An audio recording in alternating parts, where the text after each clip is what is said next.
has started.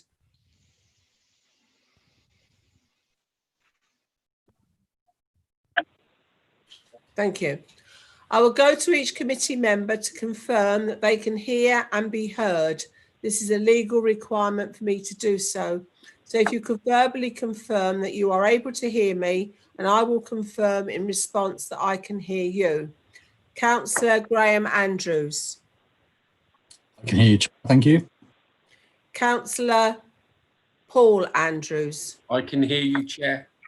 Councillor Kath Hay. I can hear you, thanks, Chair. Councillor Philip Howells. Yes, I can hear you. Thank you. Councillor Mike Jones. I can hear and see you, Chairperson.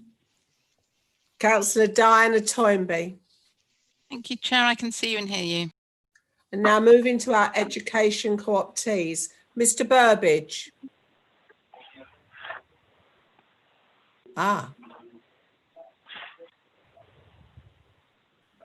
Not here.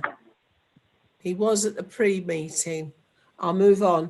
Mr. James. Yes, I can hear you, Chair. Mr. Prattley. Yes, I can hear you, Chair. Do we know if Mr. Burbidge is trying to get into the meeting? We don't have anybody in the waiting room, Councillor Gandy, and we've not received any emails as far as I'm aware, but we will keep an eye. Okay, thank you. I would also like to request that members and officers in attendance also confirm that they can hear and be heard and see me. Councillor Norman. Yes, I can see and hear, but apologies for my video going on and off. Okay. Mr. Chris Baird. I can see and hear you, Chair. Mr. Kerry Morgan. I can see and hear you, Chair. Jill Cox. Yes, I can see and hear you, Chair. John Coleman. Yes, I can see and hear you, Chair. Thank you. Matt Evans. I can hear you, Chair. Thank you. I would like to welcome everyone to today's virtual meeting. The Council is video and audio streaming this meeting live on the internet and making an official recording. The recording forms part of the public record of the meeting. Please note that it is a legal requirement for every member attending virtual meetings is able to hear and where practicable see and be heard and where practicable be seen by the other members in attendance and the public watching.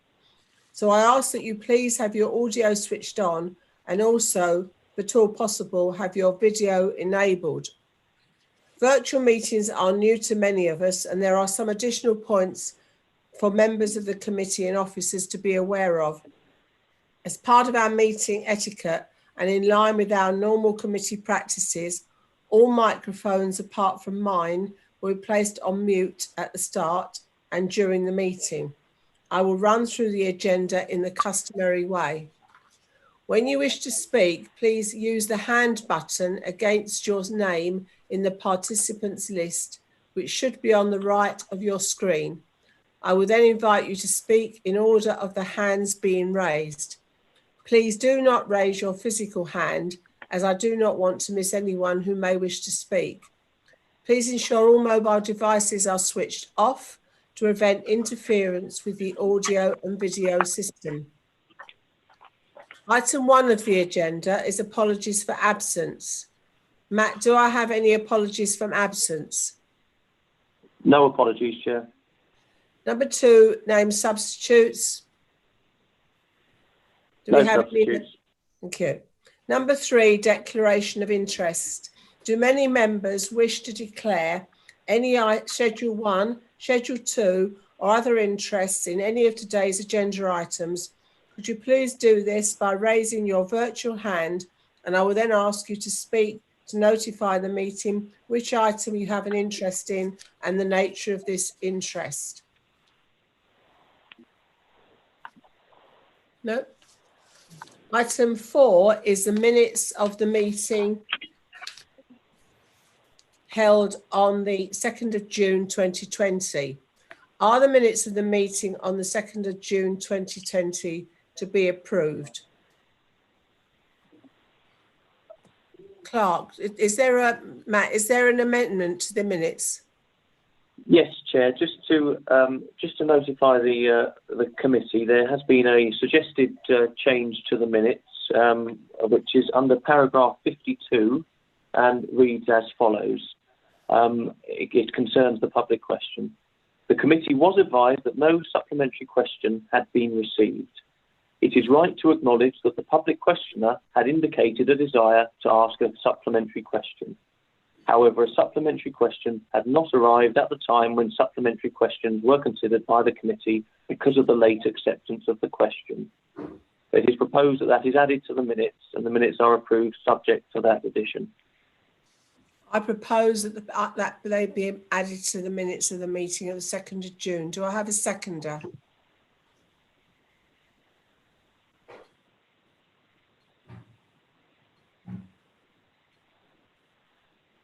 Do I have a seconder? Councillor Toynbee. I'll second it, Chair. Okay. Can I just say that if you just want to say yes or no, just press your space bar and hold it down. That will unmute you. Before I move on, so I will now ask each committee member in turn if they're happy to approve the minutes as a correct record. Councillor Graham Andrews. I am, yes, thank you. Councillor Paul Andrews. I'm abstaining because I wasn't at the meeting, Councillor Gandy. Councillor Kath Hay. Yes, I'm happy with that, Chair.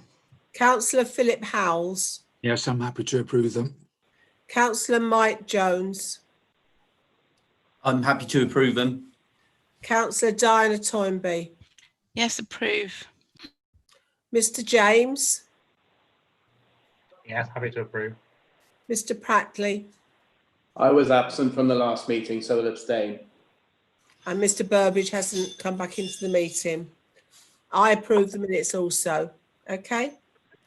Before I move on to item 5, I'd just like to make a comment with regards to the agenda and an item that members would have expected to be on the agenda.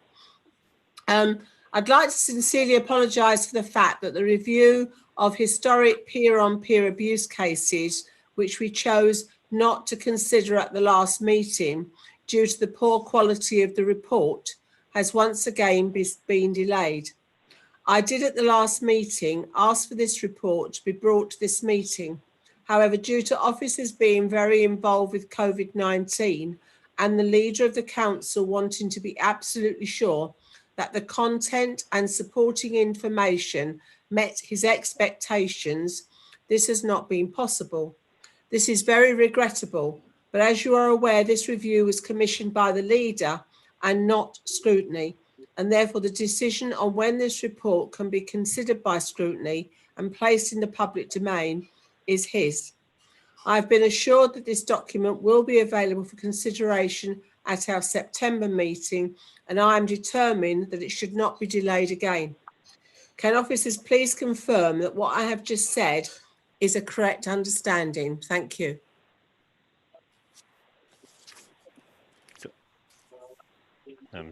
I'll go first, Chair, if I may. Carol. Thank you, Councillor. I can confirm that the report is close to final draft version now and will be ready for the September meeting.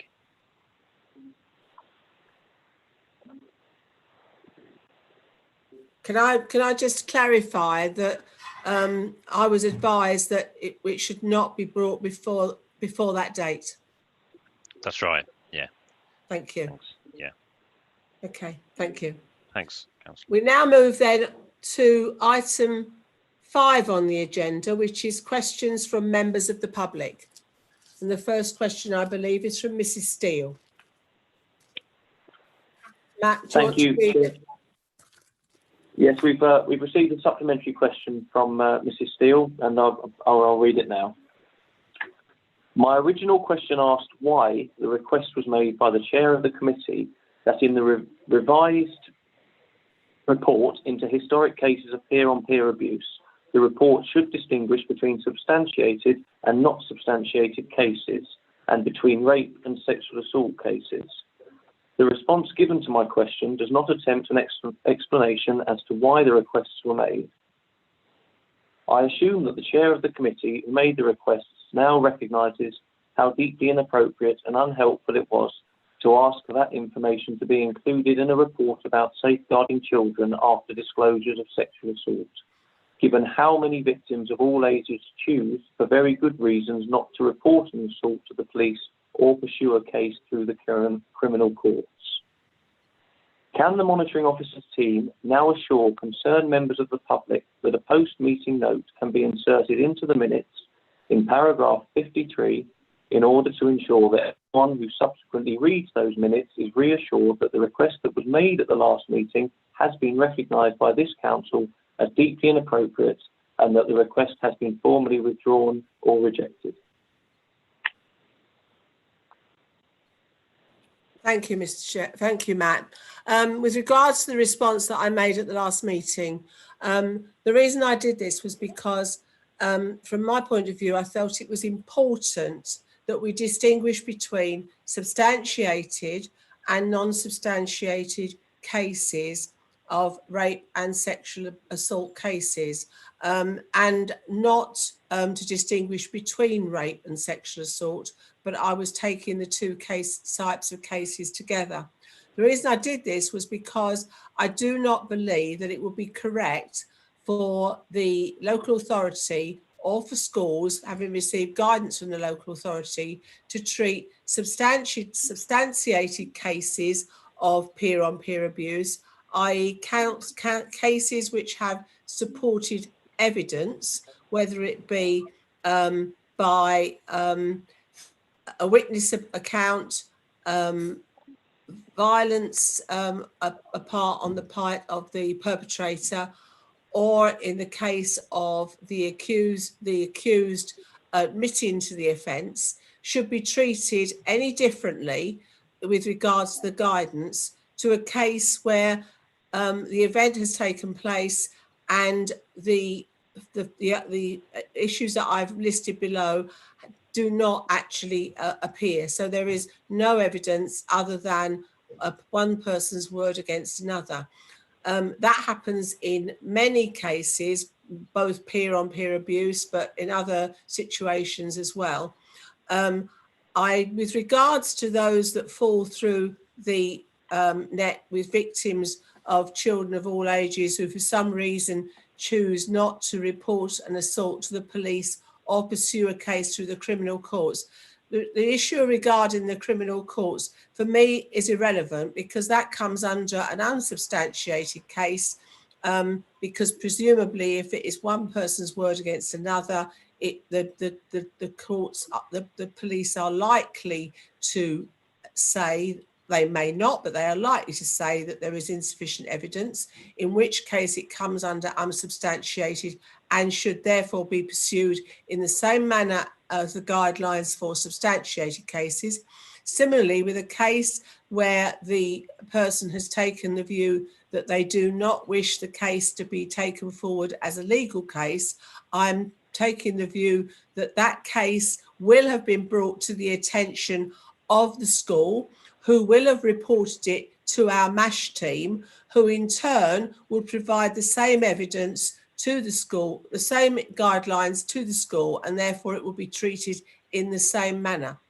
So therefore my actual words refer to all cases of peer-on-peer abuse, whether they are cases that go through the legal process, cases where somebody chooses not to take the case forward, cases where the police choose not to pursue the case, or cases where there is no supported evidence. In my view, they should all be treated the same. The guidance should be the same. The schools should deal with them in the same way. But I want to assure that the report that goes to our September meeting does differentiate between the two, in order that we as a committee can be absolutely certain that substantiated cases are not given preference or treated differently and treated as being more important than unsubstantiated cases.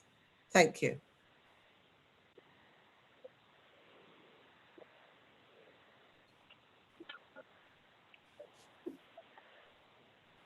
Okay, to move on to Ms. Shaw's question then.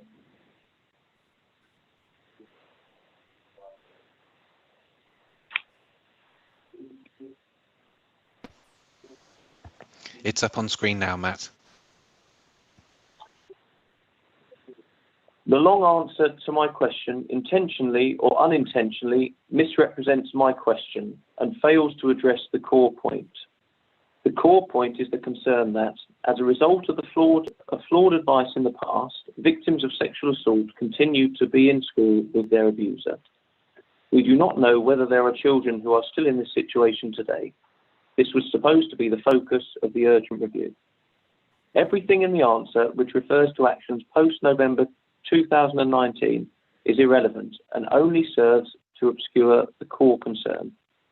Does the Cabinet Member for Children and Young People accept, 1, that the review commissioned by David Hitchener into the safety and well-being of victims of peer-on-peer sexual assault prior to November 2019 was necessary and urgent to ensure children's safety? And 2, that an 8-month delay into an urgent safeguarding review is not acceptable? With the results of the review still outstanding, when will the Cabinet Member be able to guarantee there are no children in this position now?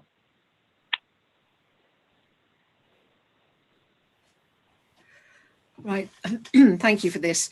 To start with the second bit first, perhaps, the delay is very unfortunate and I think we all regret that.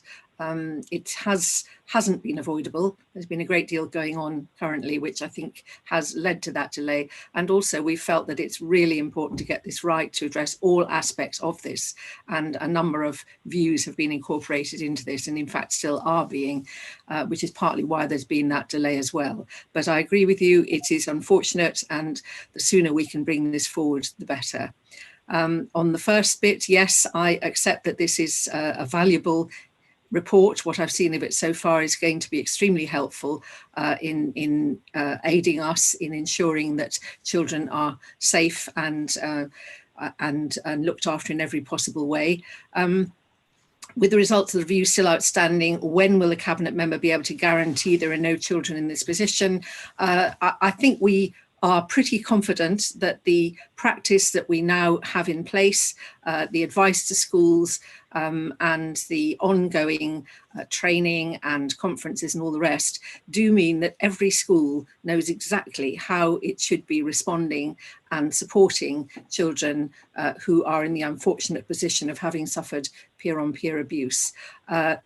It's never possible to absolutely guarantee that these practices are followed through, but I think we are absolutely certain that every school is aware of how it should be following this through.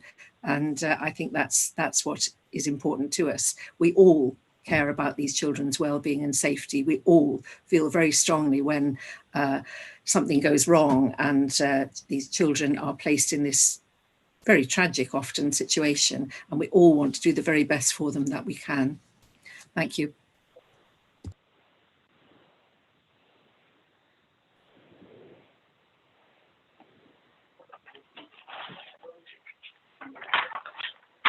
Mr. Patley, is this a question with regards to questions? Because we don't normally allow questions with regard to questions from members of the public. Yes, it is. Okay, I'll lower my hand then. Thank you. Kerry, did you want to come back? You're on mute. Sorry, everybody. Thank you, Chair. I'd just like to take this opportunity, if I could, just say I reiterate what Councillor Norman's just said. I believe that the schools are now themselves fully aware of what's required in terms of their responsibilities in relation to children not having contact with their abuser or alleged abuser. They do now know what actions should be taken, and they've had a range of training and guidance that's been issued for some time now over conferences and briefings. As a consequence, I do believe that the children are safe and protected in schools. But I'd ask that if anybody has concerns, they contact me. And I'm also confident that the range of guidance and advice that's been issued is of reasonable quality, because it's been led on the whole in many occasions by national experts in the field. And it does take account of previous advice and guidance. It's been incorporated into the current, most recent and up-to-date advice and support to schools. Thank you. Thank you, Kerry. Thank you. Okay, we now move on to item 7, which is the schools update. And I would invite the Assistant Director Education Development and Skills, Kerry Morgan, to introduce the report. Thank you. Thank you, Chair. This report was requested at the last scrutiny panel as by way of an update, and there were 3 specific kind of aspects of the then situation in schools that people wanted to know a bit more about. One was attendance levels. In the early period of lockdown, there was a bit of uncertainty nationally around who was attending and how frequently, and so we provided some data on that. The second element was support for those not attending, which of course is the majority of youngsters for most of their time. And then a third bit, which was an early attempt to get at what we knew about the impact on the children's mental health and educational deficit experienced by pupils during lockdown. So in terms of the report itself, you'll see we provided quite a lot of detailed data around attendance levels. Actually, because this report had to be submitted about 3 weeks ago, it ends on the 1st of July. Actually, attendance continued to climb throughout July, and we got up to around about 24% of our youngsters attending schools. This is across special primary and secondary schools. On a daily basis. It wasn't that a quarter of our children were attending and 3/4 weren't, though. It wasn't always the same children attending on different days. And that was partly to do with the distancing measures schools had put in place. So more than a quarter of our children were attending by the end of term, which I think was the highest level in the West Midlands. I'm still trying to track down whether it's in the top 10 nationally, but it'll be there or thereabouts. And we ended up with around about 5,500 children attending towards the end of the school term, and there are some charts about who they were. It reflects the year groups that the government were asking to be in school at those times, inevitably, but a lot of schools took opportunity to bring all children back before the end of term. So that still leaves around about 2/3 of our children who will not have been attending for whatever reason, and support for those came in a range of ways. A lot of it was online, and we provided some online resources to all schools, free licenses, for example, for software. Some of them were using that already anyway. Others, it was new for them. And take up on that has been successful. It has been variable across the county, but generally very successful, with some pockets of outstanding practice, I would say, there, with some anecdotes about youngsters enjoying their contact with schools online. Some of the schools actually made home visits and managed to get attendance levels very high. Most of the schools made virtual contact with the children on a weekly basis, either by phone or by social media or by kind of video conferencing. And of course, at the same time, the schools are responding to constantly changing guidance. So we consider the online element to have been a success, but an early success is the way I'd describe it. That we did issue guidance to families about how to support children at home, but that will have been a challenge for some who were working from home. We also issued guidance to schools as to the range of offer that they could have made. We also actually then provided some actual survey support as well, and so on. But we can't hide the fact that as lockdown continues, for many children, it was as long as 6 months without any attendance in school. The support became more variable as it went on. So we're planning to strengthen that in the September term. We know that social work heads of service were contacting schools regularly to support youngsters with social workers or children in need generally, or child protection issues. And we worked hard to keep the key worker provision open, including in our early years. So we did what we could there. The issue about the damage, if you like, the impact on mental health and educational deficit is still emerging. And at the time of writing this report, there was one national survey, which is an appendix here called a Young Minds survey, which was conducted nationally. It's a relatively small survey, but it basically said that it's a very variable outcome here. And children with special educational needs in particular may have been damaged by the long lockdown. And then there was a more local one conducted within Herefordshire and Worcestershire, which kind of echoed the national findings. So that's where we are. All of them have fairly small sample sizes, and in all of them, the methodology might be a little challenged in cases. But we've found that there's been some anecdotal evidence about youngsters who've actually enjoyed the online opportunity, particularly youngsters with some kind of disadvantaged backgrounds and or particularly autism, actually, where they could work comfortably from home. And that is true. That's coming out of the national surveys as well as the local ones. But I wouldn't want it to mask the fact that it is likely, come the return to school in September, there'll be a large significant gap for children with special educational needs and their peers, which will have widened over the 6 months. Figures vary on this. The Education Endowment Foundation are the main leaders on the research here, suggesting up to 50% gap now. Locally, it's suggested it'll be something like 30%. And what we're planning to do is offer further advice and support to schools when youngsters return in September. They've had it already, really. The government's announced some initiatives. We're still awaiting the details on this, which wasn't in this survey report here. But actually, what we now know is they're planning a catch-up program, largely based on making tutors available. And again, the Education Endowment Foundation are managing that, but we haven't had the detail, but we'll be planning to bid for some of that support work when we know it. There'll also be some more help in terms of transport, getting youngsters to schools. We're planning for a full and open return in September, but September's a little way off yet, and we're still receiving guidance. Even today, for example, there was some changing guidance around whether secondary school pupils should wear face coverings. We don't yet know. In terms of early help, they've been very busy during the lockdown. They're having around about 500 to 600 contacts on average each week, and they're following up with around about 50 visits, sometimes virtual, sometimes actual visits each week. So that's been busy.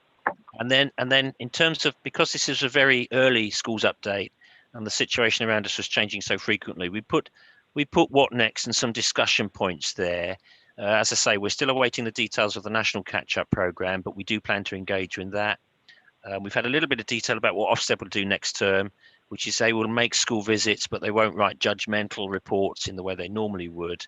And what we're planning to do is encourage schools to look at slightly adapting their curriculum in the September term, partly to accommodate some of the catch-up work, but because if they've realised some of their youngsters may have regressed during the 6-month lockdown, they might want to emphasise certain elements of the curriculum more. So we're seeing the autumn term as a kind of experimental term. Is too strong, but a term where we want to get youngsters back into the learning and focus on the catch-up elements of probably numeracy and literacy, really, whilst they're working through whatever the then national guidance will be. But to reassure the committee, whenever the national guidance is issued, if there is an opt-in bidding process for extra support, we do plan to do that. So once we know the details, we'll be joining in with those programs that are on offer. So, does that help, Chair? That's very helpful. Can I just say, Kerry, I think the report is really good, and I have to say I think it's very, very readable and very interesting, very, very, very useful, and quite fascinating actually to read. And I would like to put on record the congratulations with regards to the survey that was carried out between Herefordshire and Worcestershire. I recognise that you're talking about fairly small numbers, but I would like to put on record the thanks to the parents of Herefordshire and the children of Herefordshire, who massively outnumbered the percentage of children and parents from Worcestershire that completed this survey. So I think, once again, Herefordshire's come out on top, and I'm really, really pleased about that. I don't know whether it means that we are more, I'm sure it does mean that we are more concerned in Herefordshire about the education of our children, but I just think it is really, really good. And I mean, the figures, the comparisons are huge. I mean, between 20% and 70% is a massive gap, whatever the actual numbers are. Just 2 points. This survey was obviously done between Herefordshire and Worcestershire fairly early on in the pandemic. Are they intending to repeat that survey, and if so, at what time? To answer that question, Chair, I would imagine they would, but it was actually led by public health rather than education, because they had access to the surveys around the pandemic that we didn't have. But yes, I think the answer to the question is yes, but I don't know when. Would be the honest answer. Perhaps we'd like to put a recommendation in that we would recommend that they do a survey again, probably around about October, November time, once children have gone back into school. Because I think the issues around mental health probably won't surface until till then. And just one other point regarding the early years. Having got a colleague who runs a private early years setting, I don't know if this is the case with all private early year settings. She was telling me that 52% of the children in her particular centre are children funded by their parents, and 48% are provided by the nursery education grant. And I just wondered what the schools that the nurseries that are closed and the staff that are still furloughed, are they still claiming the nursery education grant? And if so, I'm sort of questioning why they feel that their businesses are in either unable to reopen again or likely not to be able to reopen again. I'd have to check about whether they were still claiming, Chair, if I'm honest, but we know that in normal times there are around about 170 preschool settings around the county. That dropped quite dramatically in the early stages of lockdown to around about 70. We got down to 68, I think, at one point. And we spent a lot of time trying to make sure there was some service available around the county in different areas. A lot of the private nurseries then furloughed their staff, as you say. And for them, they're not sure how many takers there will be in September. That seems to be the issue. So they're saying if they get the nursery grant, they can still apply for and get it. They will stay open. If they don't get enough families who want to send their children back to the settings, the business model becomes a little bit more fragile. It's not the same in school early years settings because they're funded differently. It is only the private nurseries that we're talking about, and they're what they're planning to do, most of them, and we're back up by the end of term, we're back up to about 120 open. I think what they're planning to do is open as normal as best they can in September and see how their business model works throughout the September-October period. And we've laid on some business planning seminars for them, not about early years education, but how to manage the business themselves to navigate that 2-month period. Perhaps not necessarily at our next meeting, but the one after, perhaps we could just have, or a briefing note on how many have actually reopened and stayed open and how many have closed. So that we have some idea about that. Yeah. Okay. Yeah, so that could be another recommendation, please, Matt. Councillor Hay. Thank you, Chair. Yes, I'd just like to echo your thoughts about the report. It's a really impressive report and has reassured me a great deal about how issues around education in schools has been addressed during COVID. But that said, obviously, I'm still aware that there has been quite a lot of inequalities in experience for young people, particularly for children in homes where there's many children, access to laptops, etc. And so as a result, as was rightly said, there will be a gap in attainment come September, something that will need to be addressed. So I would definitely like to obviously make sure we get an update on the National Catch-Up Programme. And I appreciate there's not an awful lot of detail at the moment, but obviously the new term's not that far away. So I think it's going to be reassuring for parents to know how that's actually all going to be structured, particularly for students that maybe, year 10 students that will obviously have exams around the corner. So I say if we could have some more details, that would be fantastic. But overall, yes, I mean, schools and teachers have worked incredibly hard to bring in measures and to work through holidays, and I say should be congratulated on how they worked during this very difficult time. Thank you. Before I call Councillor Toynbee, just to say I attended the schools forum last Friday week, and I did convey the committee and the councillors wishes to the schools about how hard they'd worked during the pandemic and how grateful we were for all that they'd done. So that has been conveyed to them. Councillor Toynbee. Yes, thank you. I'll add to those thanks, and thanks to Kerry and his colleagues and social work colleagues for all the support that they've been giving schools.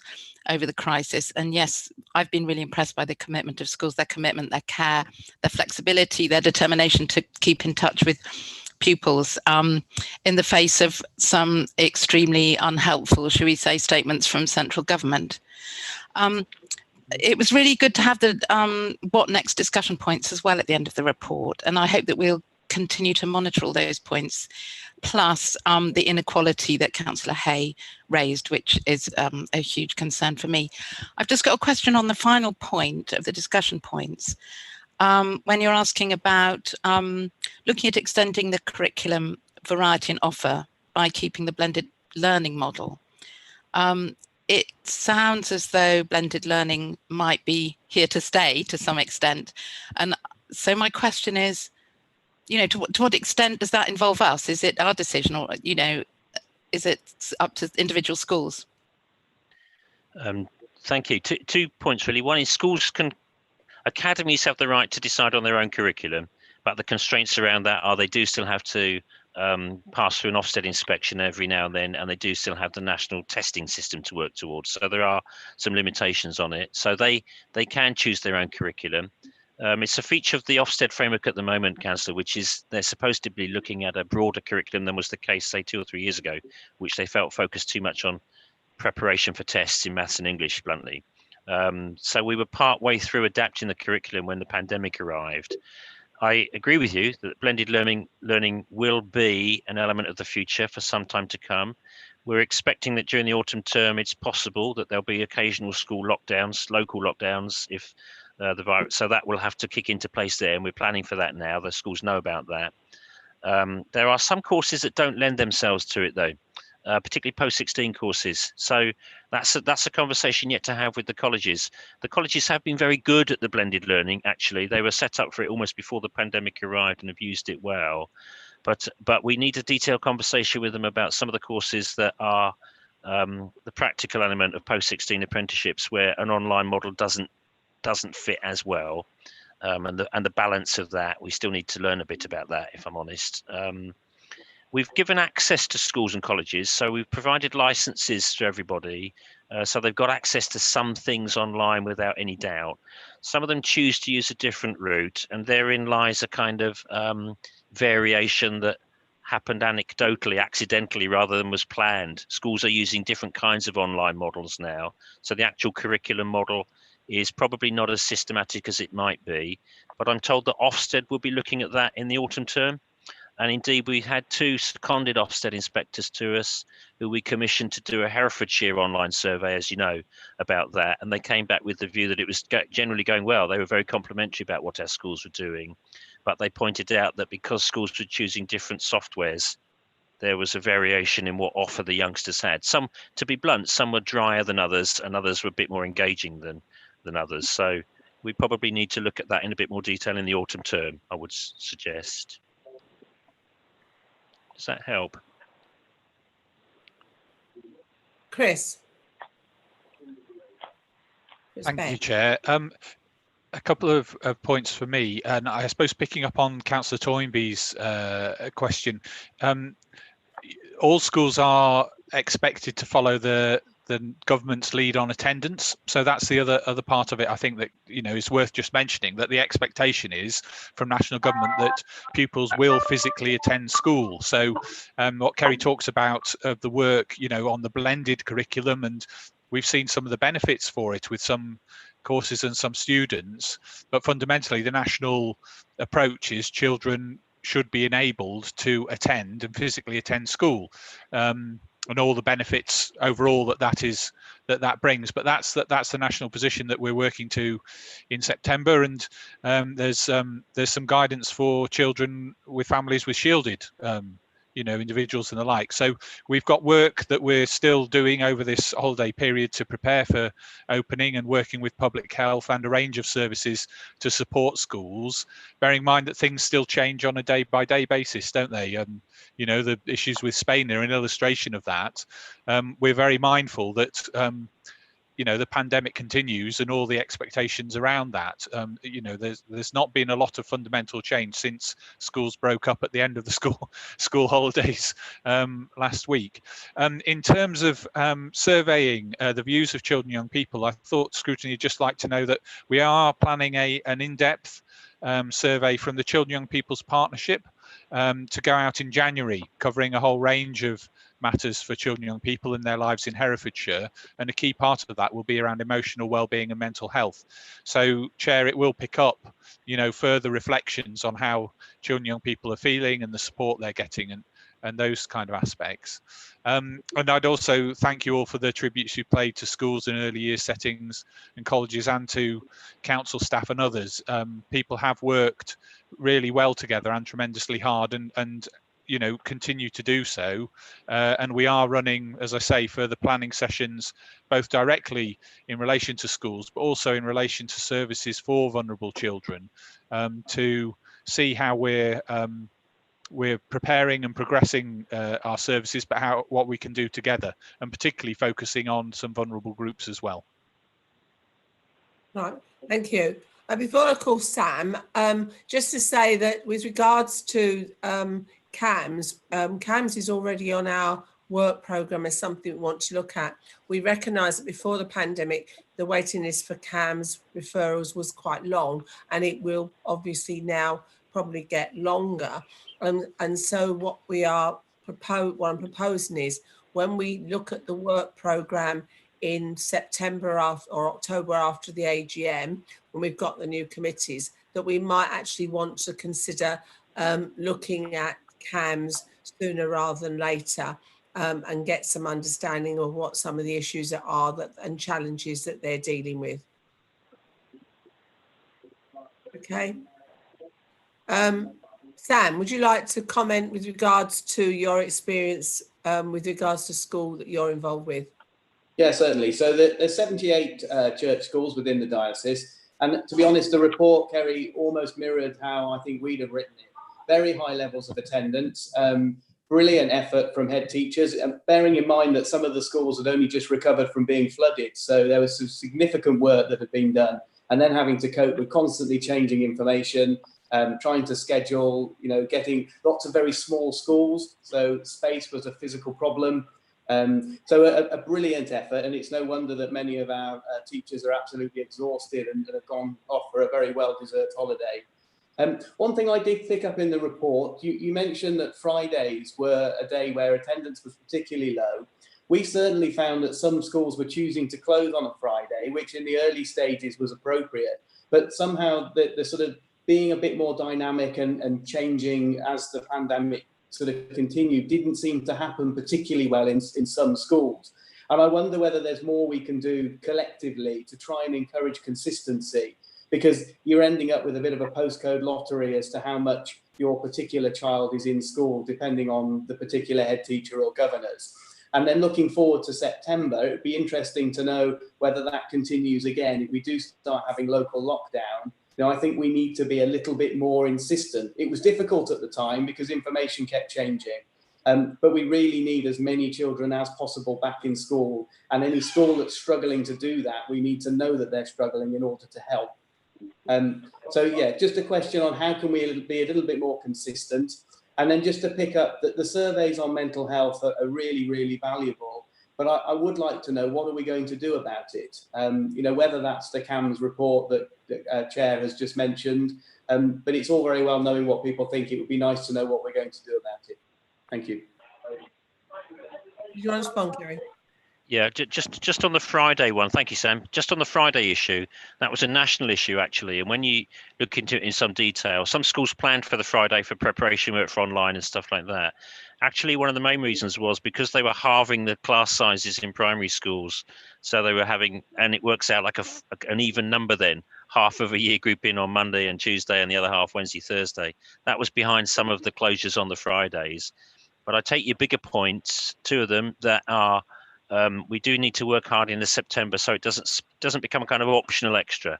We're expecting all children back as quickly as we can in all schools, safely, but and that'll be a key message for us. And the second thing is about support for youngsters who've have got worse mental health conditions than was the case prior lockdown. There are some fundings and some streams and some opportunities coming up there. Again, the details are a little thin at the moment, but I'm expecting there will be some counselling support available to schools, partly through their own teachers who've been subsequently trained and partly through wider agencies out there. But thank you. Councillor Jones. Okay, thank you, Chair. I'd like to ask the question about the 380 laptops that were issued. Was that actually enough? And where did that request come from? Was it from the schools or the parents? And also about, did those that were issued with laptops, did you have to put in place access to broadband or Wi-Fi so they could actually use them?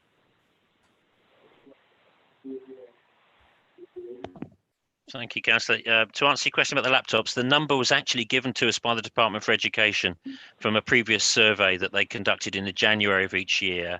So we bid for the maximum amount we were eligible for, and we got the maximum amount. It worked out at just shy of 400 machines.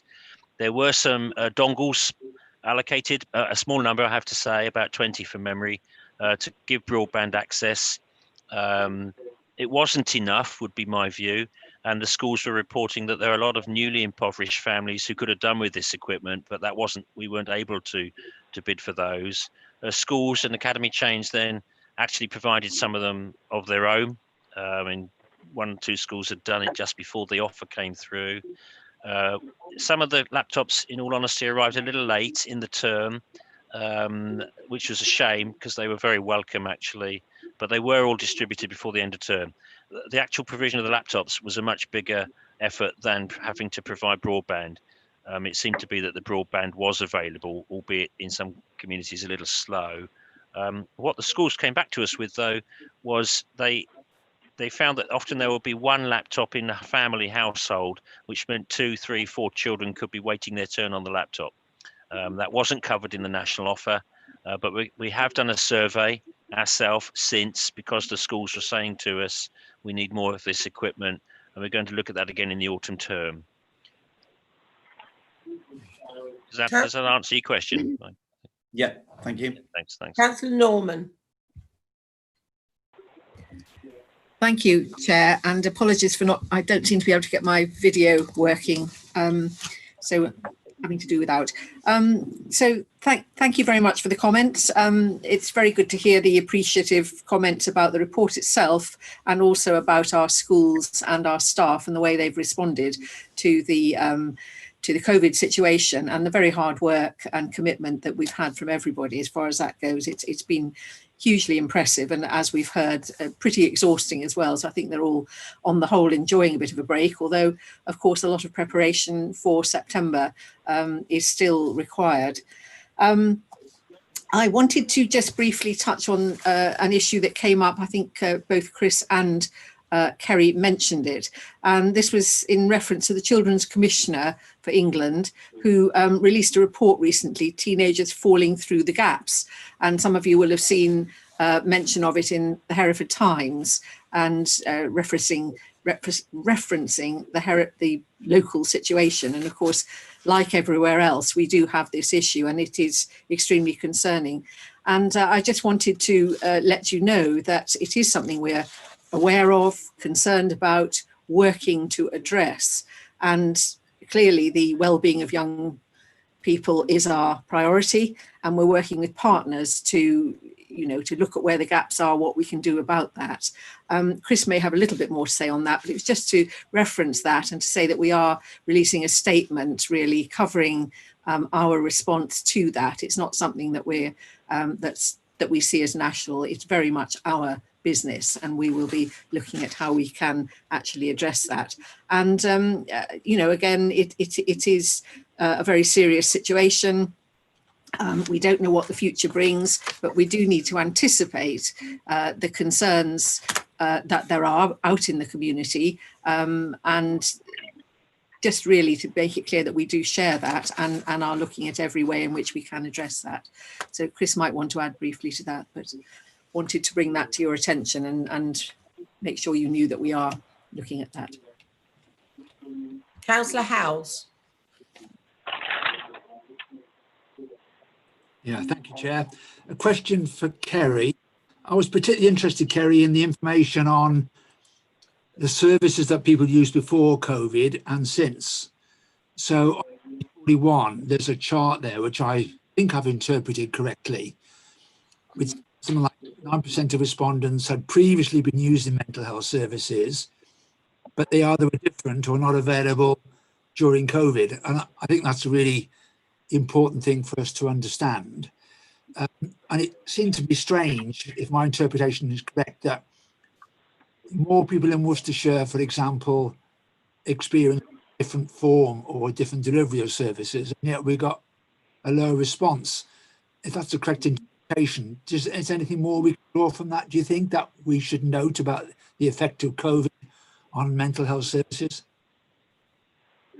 I think behind that, thank you. I think behind that, Councillor, is the view that actually some of the mental health support would have been face to face, and when it went virtual, people elected in or out of it in different ways. Yeah, okay. I'm not sure there's a massive difference between Worcestershire and Herefordshire. We responded much more generously in terms of answering the questionnaires.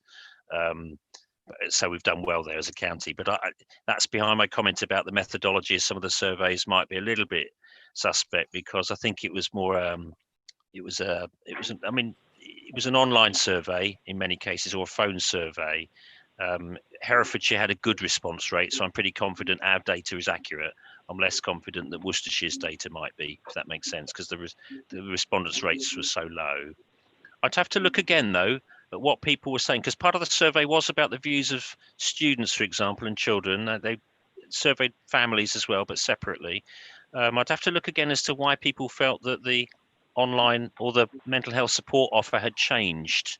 I think we probably don't know what the thinking is behind that yet. Does that make sense? Yeah, it does. And it's only part way through the whole of the COVID experience anyway. So yeah. It gives perhaps slight insights, but it seems to me it'd be really useful to get more data. Yeah.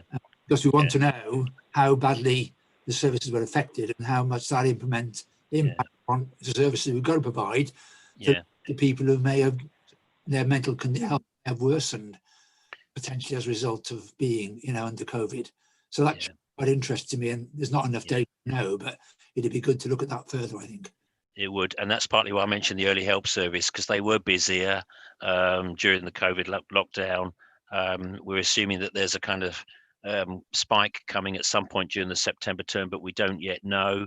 And that was why they were keen to kind of keep the virtual visits, if not the actual visits, going as much as they could during lockdown. Yeah. That makes sense. It does. Okay, if we're keeping an eye on that, it'd be good to know more as more data. Thank you. Thank you.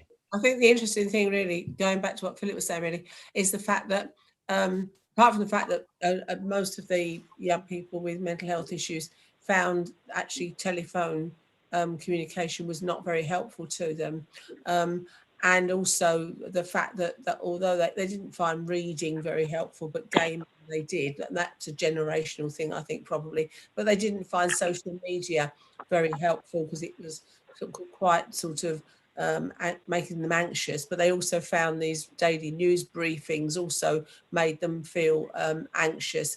But I think it was interesting that in Herefordshire, people tended to concentrate more on getting support from family and friends, whereas in Worcestershire, they tended to use outside organisations. Now, there were voluntary organisations. Now, there was obviously from the list far more voluntary organisations in Worcestershire that they could go to possibly than there are in Herefordshire. But it also might be to do with the demographics and the way that Herefordshire is set up, and we're much more rural, and therefore people have always tended to deal more with support from their own families because they tend to have more extended families in Herefordshire than they did in Worcestershire.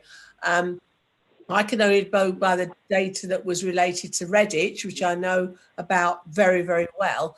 Redditch came top of the list or bottom of the list, in whichever way you want to look at it, with regards to their requirement upon services and all sorts of other issues. And that is definitely a reflection a true reflection on what would be the situation in Redditch. So that the figures coming through from Worcestershire may be low, but I think they were, if I can go by Redditch, and again with regards to Wyre Forest, I think they are a fairly true reflection of two areas with high levels of deprivation. Before I go back to Councillor Toynbee, can I turn to Andy James, who's also a co-opted governor, and ask about his experience with regards to special schools, please? Yes, thank you, Chair. So yeah, as you said, my account relates to special needs schools. So we had between 10 to 50% of pupils in school over the period due to their status as vulnerable or key worker status, and the move to reintroducing pupils later in the term. We found there was a lack of guidance for special needs schools nationally, given the additional per pupil staffing levels that are required, non-verbal children and those with an ASD diagnosis. We were very grateful for the considerable efforts of the staff and leadership team throughout. They made significant efforts to keep pupils in bubbles within school, although they had concerns arising from a lack of coping strategies, with a lot of social care support being withdrawn. The leadership team attempted to support staff mental health issues and provided regular internal and parental questionnaires and staff meetings. Children not attending were provided with relevant subject work and supported remotely with regular telephone contact where appropriate. Some children were supported by home visits once the PPE was in place. Our procedure for September will include the possibility of alternate days with the remote support. We will seek transport assistance from parents where possible to reduce pupils travelling together, and we will carry out temperature checks on arrivals and focus on maximum effort on maintaining bubbles within school.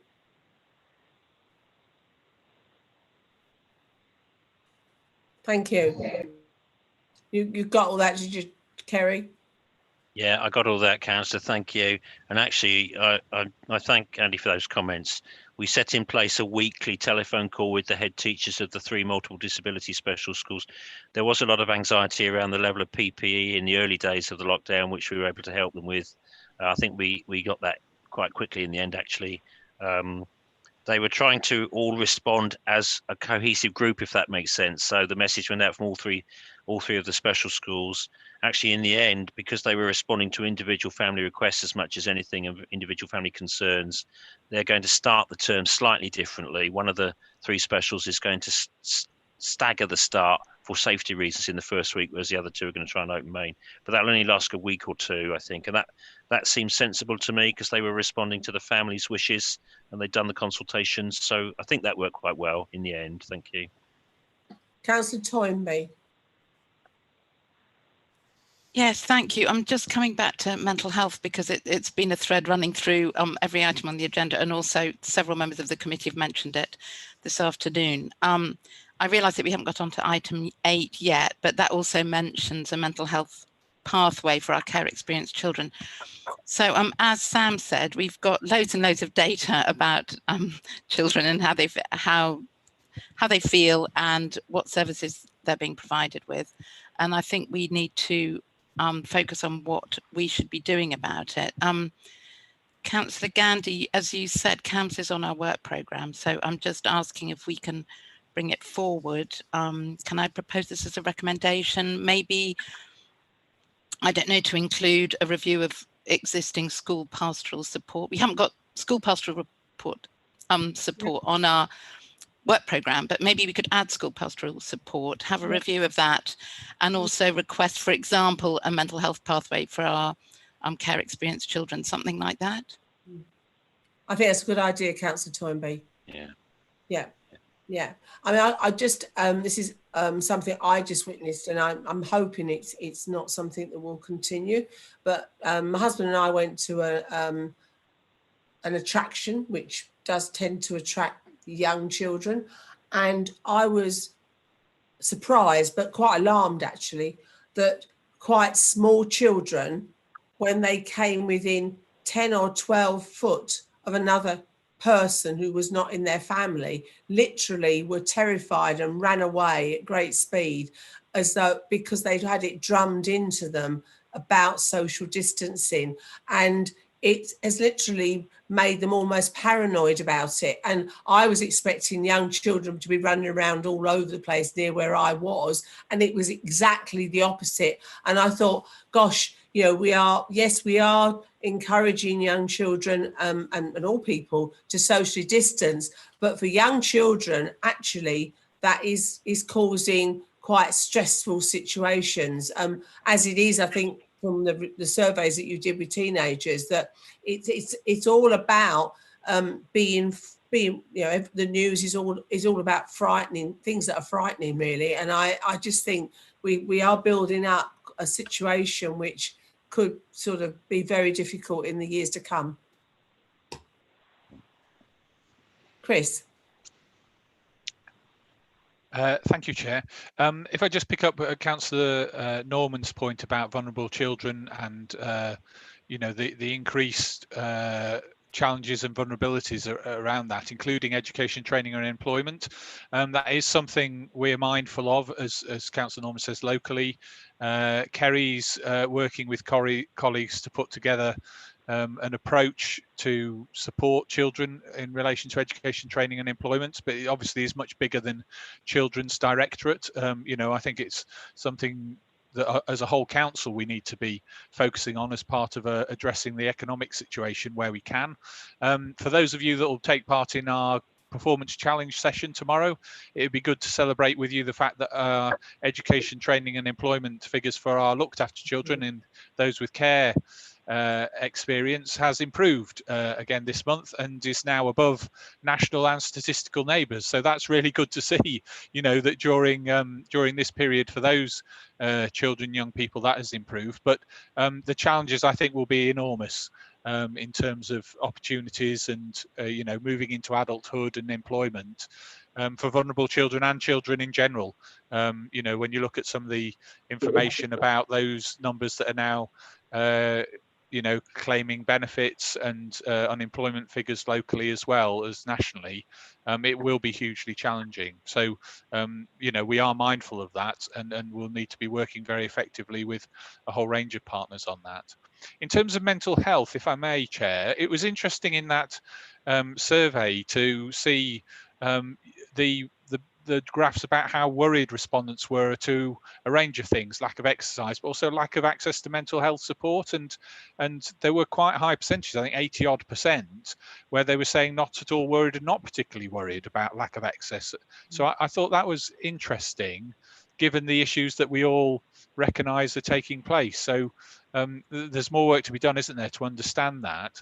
During lockdown, Herefordshire was part of a successful bid to have mental health support teams in schools.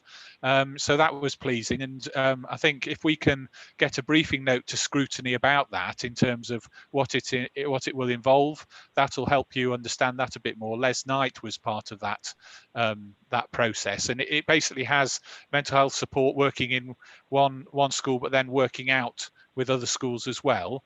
We also had the Couth service launched during lockdown, and hopefully people will have seen information about that, but that's for 11 to 25-year-olds. And just before the schools broke up, we did send out some further information, I believe, on school nursing, because they can be contacted all age. And, you know, it was just a different way of trying to say to children and their families that actually this, you know, support, although virtual at times, and recognizing what people have said about that, that is available as well. We had a session just before lockdown with a whole range of partners about early help, the right time at the right place support. One of the things some schools were saying was that for primary age children, they felt there was a gap in emotional well-being support, mental health support. So that's something for us to look at, and maybe for scrutiny as well about what that actually might mean. Yeah, but that whole area is an area that, you know, we reflect as professionals and across agencies that we need to be looking at and doing as much as we can. And nationally, that's the case as well. And if you recall the work around the Children and Young People's Plan and the scrutiny that you provided when that was being developed, it did have some pretty low targets nationally for children to have CAM support after diagnosis, wasn't it? You know, the actual bar that was being set naturally was pretty low. And when one thinks about the potential effects of lockdown, you know, it is an area of concern for us all. Thank you. Kerry. Just a quick comment, thank you, Chair, to say I welcome Councillor Toynbee's suggestion about looking at what we actually do to support youngsters with mental health challenges in the future. And part of that might be to look at bits of the practice that's gone particularly well. So I'd just like to draw attention to the work of the virtual school, which has been a real strength. The head teacher, Hilary Jones, and her team, they've done remarkably well there. A lot of it was online. These are youngsters with very high needs, of course. But for example, I think I put it in the report, the attendance of looked after children went from 10% in the early days of lockdown to almost half towards the end. And I think it crept up above half before the end of term. So I'd want to draw attention to some of that work there. They've been particularly good and successful. And we can learn from that, I think, when we do the review. What did they do well for mental health would be part of the mental health support. Councillor Hay. Okay, thank you, Chair. Yeah, and just to come back on that further, just really leading on from something Andy said about obviously special needs. And I think I'm very conscious of children who are on the autistic spectrum, because I think that's an area which, you know, is going to be particularly challenging during COVID and post-COVID because of the high levels of anxiety with children on the autistic spectrum. So I think special consideration will need to be given to how that can be managed going forwards. And obviously children who have experienced domestic abuse situations, family breakdown, and of course the increasing financial pressures that are going to be present in a lot of families. It's going to mean that there are a lot more young people that are potentially falling through those gaps, and how we identify that. And then just finally, just to come back on what Chris was saying, I think we all have a responsibility to help young people. And I was really interested to read about the Care Leavers Covenant and how obviously organisations, there's even example, the City Council, how we can all get involved and in partnership working and helping young people. And I think that's really important. Thank you. There aren't any more hands up, so I'll just go back to Councillor Norman as the portfolio holder to ask if she wants to add any more comments. I think I've probably covered everything I wanted to say, really. Thank you, Chair. Just to repeat my thanks for all the very positive proposals that have been put forward, recommendations, comments, and all the rest of it. It's extremely helpful and will take us forward. But I think other than that, oh, just one other thing was to thank you for your comments at the school forum. I didn't get to that, unfortunately, otherwise I would have done that myself. So thanks for doing that. Glad you were able to do that. Okay. So Matt, can you, have you got the recommendations? I have got some recommendations here. The wording might not be final, but I'll seek to tidy it up when I come to draft them. But I can read them out now if you want. Yes, please. Okay, so there's a recommendation to undertake a further survey around children's mental health and schooling arrangements during the pandemic. I think that would probably be to public health. There was a recommendation to receive a briefing note as to how many private nurseries had opened in September and had stayed open during October and November. There was a request for either a briefing note or an update at a future meeting on the National Catch-Up Programme. There was a recommendation to bring forward the work on CAMS as a priority for the committee, as outlined on the work programme, and that was to include a review of school pastoral support and a review of the mental health pathway for children in care. And there was also a recommendation to examine more closely the outcomes of the survey that have been brought to the committee to determine exactly how mental health services were affected during the pandemic. And that's about all I've got. But if there's any others, please do raise them. Does anybody believe we've missed any recommendations out, or do they want to add any? Kerry? I think you requested as well a further update on the attendance patterns in September as well before, because it's an unknown period for us. So I think it will be helpful if we brought some of the attendance patterns as well back. Yeah, thanks. Anybody else got any recommendations they want to add to that? No? Right. And we're all happy with those recommendations. So I will now go to the vote on this. So I will now ask each member of the, well, first of all, I need a proposer. So I will propose the recommendations. Do I have a seconder? I'll second that, Chair. Councillor Paul Andrews. So I'll now go to each member of the committee in turn to ask if they're happy to agree the recommendation. Councillor Graham Andrews. I agree. Councillor Paul Andrews. I agree. Councillor Kath Hay. I agree, Chair. Councillor Philip Howells. I agree. Councillor Mike Jones. I agree. Councillor Diana Toynbee. Agree. Now the co-opted members, Mr. James. Agree. And Mr. Pratley. Agree. Can I thank you? And I agree as well. Can I thank everybody for what I think was a really useful and good debate and some good recommendations out of there. Thank you very much indeed. And thank you, Kerry, very much. Okay, thanks. I now move on to the Corporate Parenting Strategy 2020 to 2023. And this is to consider the strategy, the Care Leavers Covenant, and also attached to that was the Fostering and Adoption Annual Reports. And I welcome the Head of Looked After Children, Jill Cox, to introduce the debate. Thank you. Thank you, Jill. Thank you, Chairperson, and good afternoon, everyone. So these reports and strategies are here for your pre-scrutiny. They're all going to Cabinet in September. The corporate parenting strategy is a refreshed strategy. I think many of you will be familiar with our previous strategy, which has just reached the end of its life, and I think has been quite successful in moving on and progressing a lot of the outcomes for children in care and our care leavers. The new strategy has been developed by the Corporate Parenting Panel. So there were each of the priorities within the strategy was led by a particular panel member working alongside Your Voice Matters.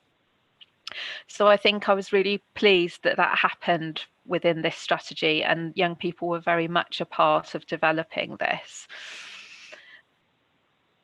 The strategy has been slimmed down from the previous version, and I think again that's something that we've learnt from our previous experience. So really trying to focus down on what is important and what will really make a difference for children and young people. We know that it's a responsibility of all counsellors and all officers, as well as partner agencies, to deliver on corporate parenting expectations, and that's set out in legislation. The Care Leavers Covenant is a new initiative for us. It's within the Department for Education. It was something that they set out in their Keep on Caring policy to promote 5 key outcomes for care leavers.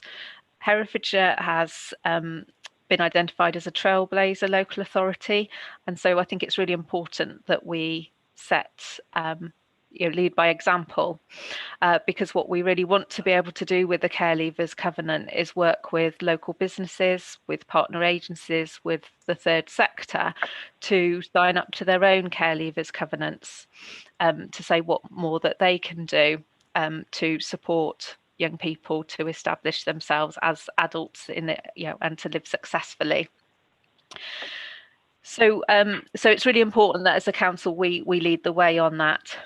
The Fostering and Adoption Annual Reports detail the achievements and also the areas for development and improvement for each of those services over the last year and their priorities for this year. I think most committee members will be aware that our adoption service is now provided by ACE, Adoption Central England, which is a regional adoption agency led by Warwickshire, but with us, Worcestershire, Coventry and Solihull. So I'm happy to take questions or comments from committee members. Thank you. Before I go to the committee, just a couple of points I wanted to make. Thank you for the report, and I thank you for the new format, because I think it's much more readable and easy to understand. With regards to the Care Leavers Covenant, I mean, we've discussed it before, we discussed it earlier in the meeting. It's going to be really difficult as a result of the pandemic for care leavers to get jobs or apprenticeships, training, etc. And I think it is beholden on all of us to do what we can to try to support them.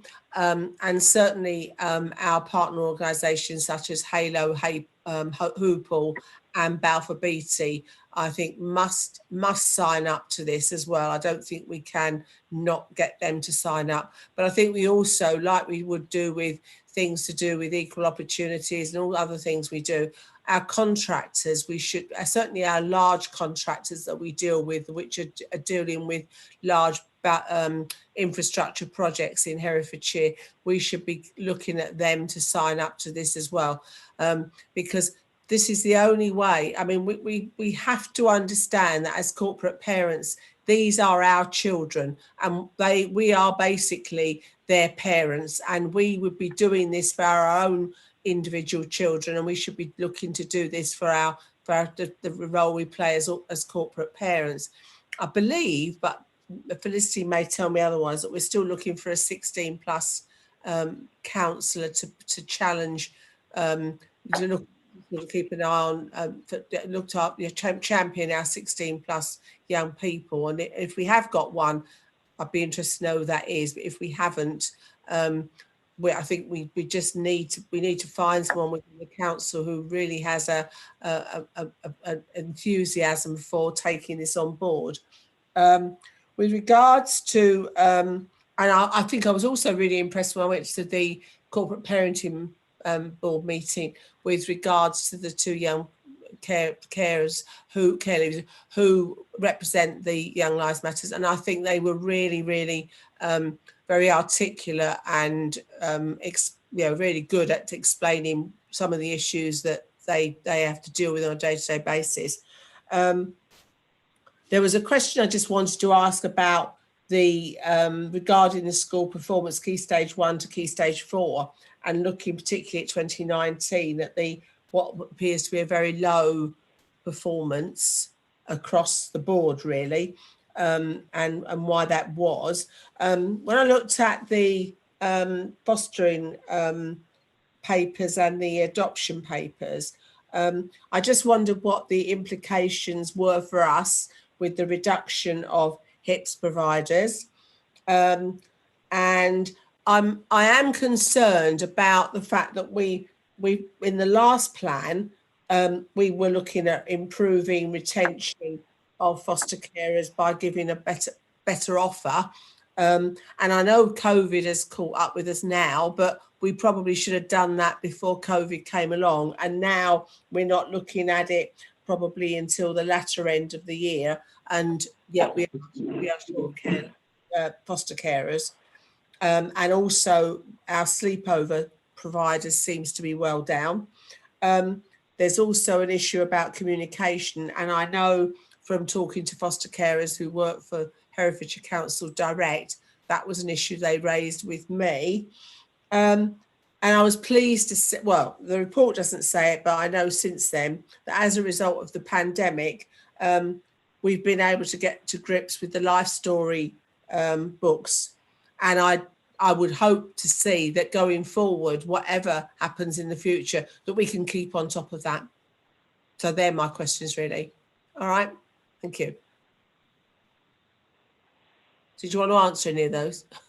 Sorry, I was trying to unmute myself. Yeah, in terms of starting with the school outcomes, I'm probably not best placed to answer the specifics of that. I do know that within our looked after population, we have quite small cohorts within each year group. So we do see a very spiky profile in terms of educational outcomes for looked after children year to year. And I know within the kind of commentary that colleagues from education would provide, that they often point to that. I think we have to be careful within that we don't use that as a kind of fallback excuse, and that we are interrogating that. I don't know whether Kerry's still in the meeting. He's gone, has he? Okay. So yeah, I don't know whether I can add anything else helpfully to that part of the conversation.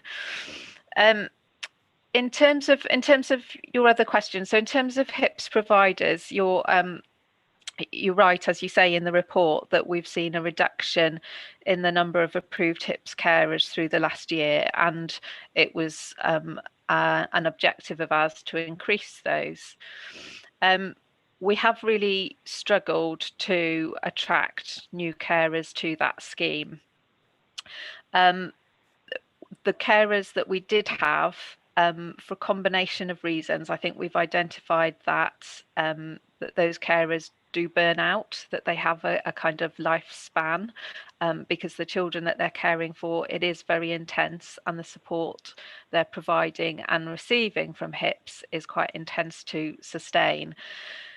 What we've also seen is that some of the young people that step down from residential to HIPS placements, those carers have decided to commit to them, and so we're offering them permanency.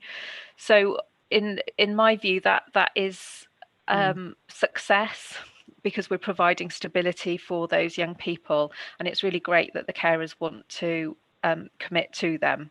However, what it means is that we are now left with, I think at the end of the year we were down to 3, but we know that's reduced since then.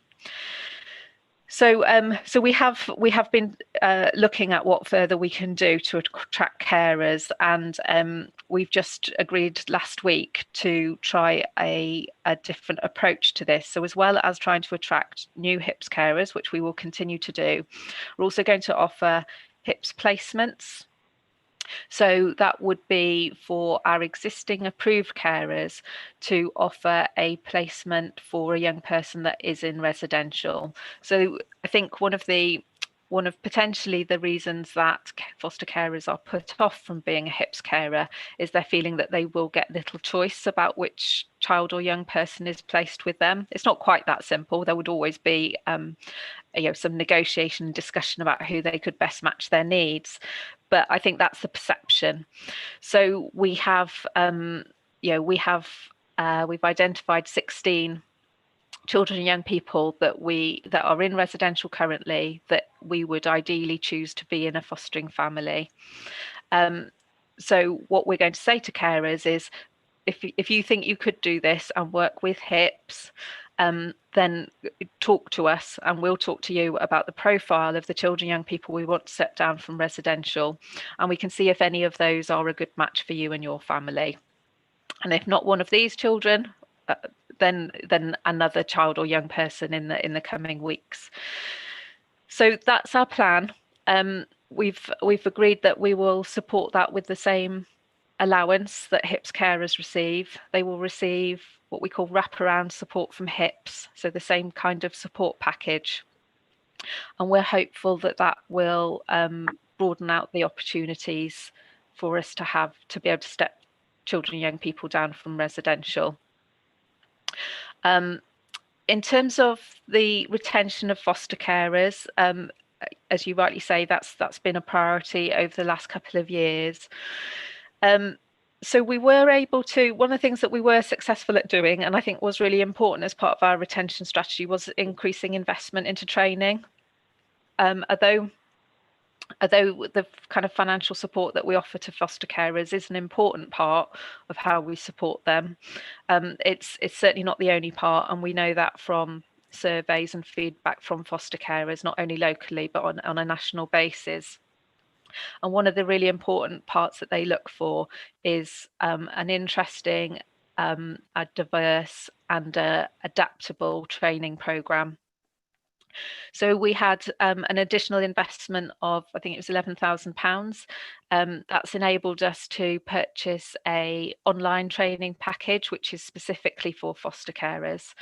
That has, and we've seen a real increase in uptake of training since then, particularly of secondary carers. We know that many foster carers have a main foster carer, and the other foster carer often works.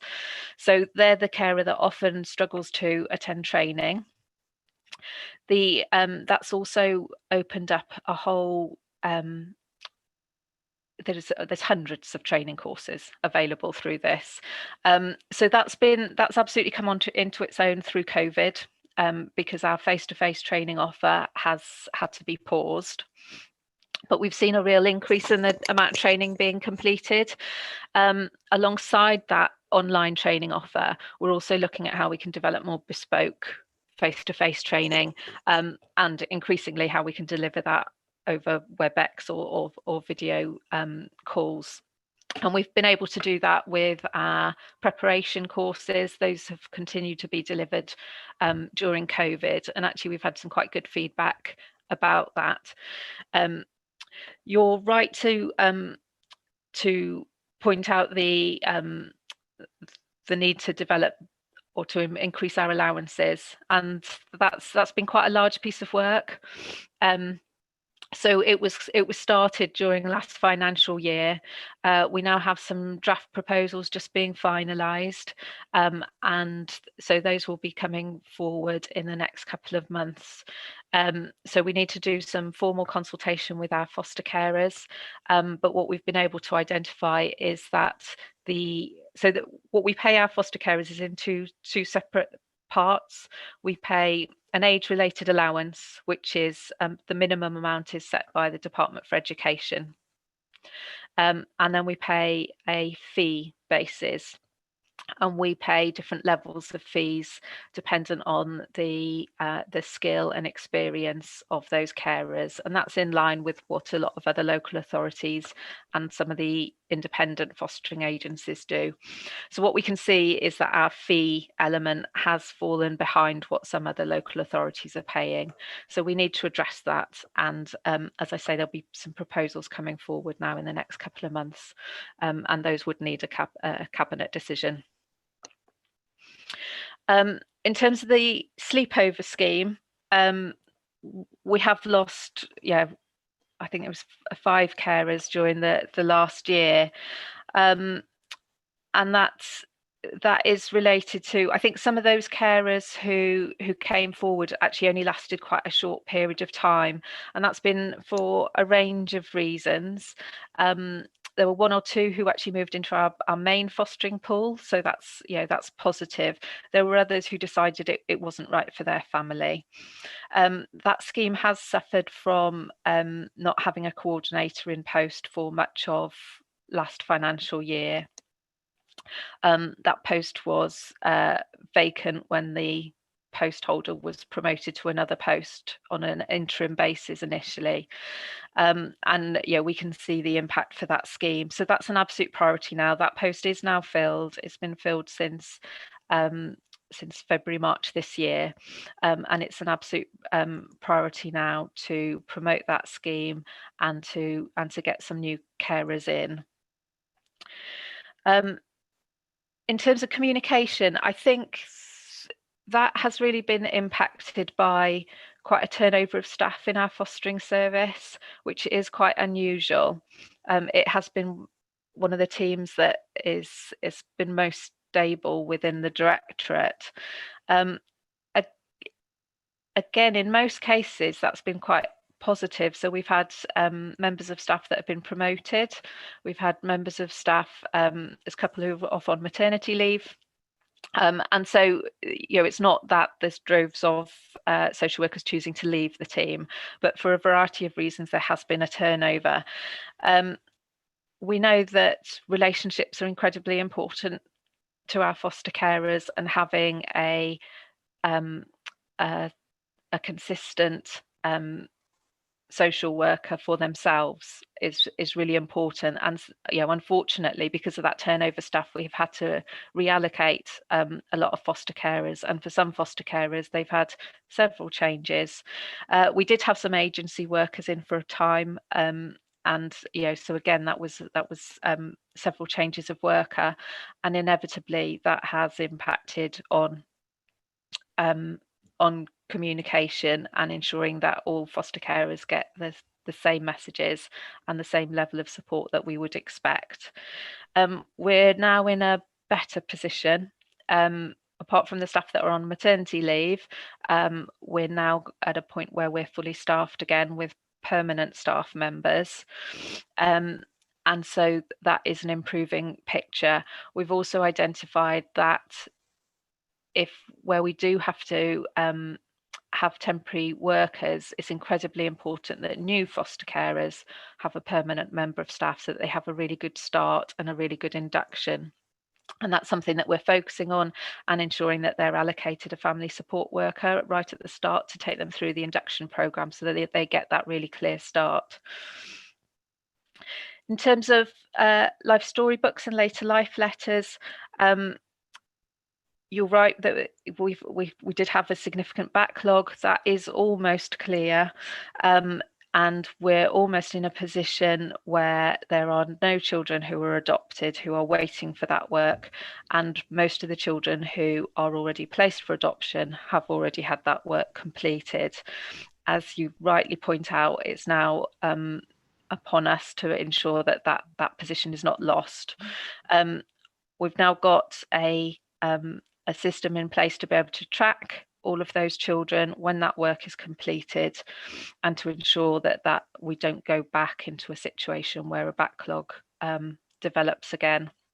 And that's something that will be closely monitored. That's part of our monthly and quarterly performance monitoring, so we make sure we don't get back into that position. Thank you, Jill. Councillor Toynbee. Yeah, thanks very much. That's good news about the permanent workers and the family support workers. And I like the fact that the strategy is set out how it is, and that it's very obviously a very live document. That's really helpful. This isn't really a question, but I note that on page 11, at the top of page 11, we've got develop a mental health pathway for children in care and their carers. So I was quite surprised that doesn't already exist, and that comes back to our recommendations on mental health. I've just got one comment about the care leaver covenant, and the penultimate bullet point. I think it's great that we are going to be a sort of exemplary council on these covenants. I just find the penultimate bullet point not clear, and I'd like it to be reworded. Unless that's just me. Have you got a suggested rewording, Councillor Toynbee? No, because I'm not sure I understand it. Okay. Yeah, I can certainly have a look at that. What it's trying to say is that the council uses its commissioning and procurement opportunities to build in improvements and added value for looked after children and care leavers within its contracts. So actually had a meeting just this morning talking with head of procurement around how we can build that in. So it's really looking at as Councillor Gandhi mentioned, so working with Balfour Beatty, with Hoople, so that there's employment opportunities. So we might have, I know in other authorities they've been able to get deals around Wi-Fi or mobile phones for some of our care leavers within the commissioning, because we're obviously buying huge amounts of IT equipment as a council. So it's really looking at how we can do that, but build that in as that's what we do as part of our process for procurement. Yeah, no, thank you. The way you explain it is very clear. It's just, I think it's a grammatical thing. Yeah. I'll have another look at that. Thank you. Councillor Hay. Thank you. Yeah, thank you for all that. Very comprehensive. I mean, I certainly like to fulfil my corporate parent responsibilities, and I'm not sure I've been called upon to do that as yet particularly. And I was just going to ask somebody, I don't know who can answer this, because I know when we were elected, we signed up to a mentoring scheme for corporate parenting, and nothing has come of it. And I'm wondering whether there is still some mileage in that, because I think all the councillors have something to offer potentially. I mean, I know COVID may have put a stop to a certain amount of activity, but whether we can look about, continuing with that and supporting young people that way. Yes, thank you. And I know you and other councillors, gave some really careful thought to what you offered through that process. I think from our perspective and talking with young people, what we've struggled to do is make use of those offers, and I think we've struggled to find opportunities, things that children and young people want to do, where they would feel comfortable and want to work with a counsellor who's got an offer that matches that. So we've been thinking about how we can do that in a slightly different way. So at last corporate parenting panel, we've developed a slightly different version of a counsellor's offer that we would like to send out to all counsellors again. So my first thing is to kind of apologise that it's doing it again, but hopefully in a way that is going to be more useful for everyone involved. So it asks for a kind of tick box of options that counsellors would want to do. And I think what we've recognised is that a lot of the young people who might be able to make use of those offers actually, in the nicest possible way, don't really want them from counsellors. I think that's the feedback we're getting from Your Voice Matters. So they're saying we've got people in our lives that we already know. So what they want to know is that you're interested, that you care, and that you're doing what you can in your role. So it's around, at scrutiny committee, it's around governors' meetings, it's around other committees that you're on, how you talk about them as young people within your work as counsellors. And actually that's what they really want. So I think we've gone through a bit of a learning process and and kind of develop that. So that should be coming out to councillors, I would hope, in the next sort of 3 or 4 weeks over the summer. I need to put a form of words together to explain what we're doing to councillors so that can go out. But yeah, that's not to take away from the, as I say, the thought and commitment that many councillors have already given, and I know have been kind of waiting for us to ask them to do something. Thanks for that clarification. Yeah, I think it came out in the corporate parent meeting. I mean, you're being very diplomatic, but it was much more forthright than that. Is that they don't want us really. Yeah. We're not that bad, are we? It was pretty clear. I mean, we talked about some of the social events that they have, and it was pretty clear they don't want us there either, really.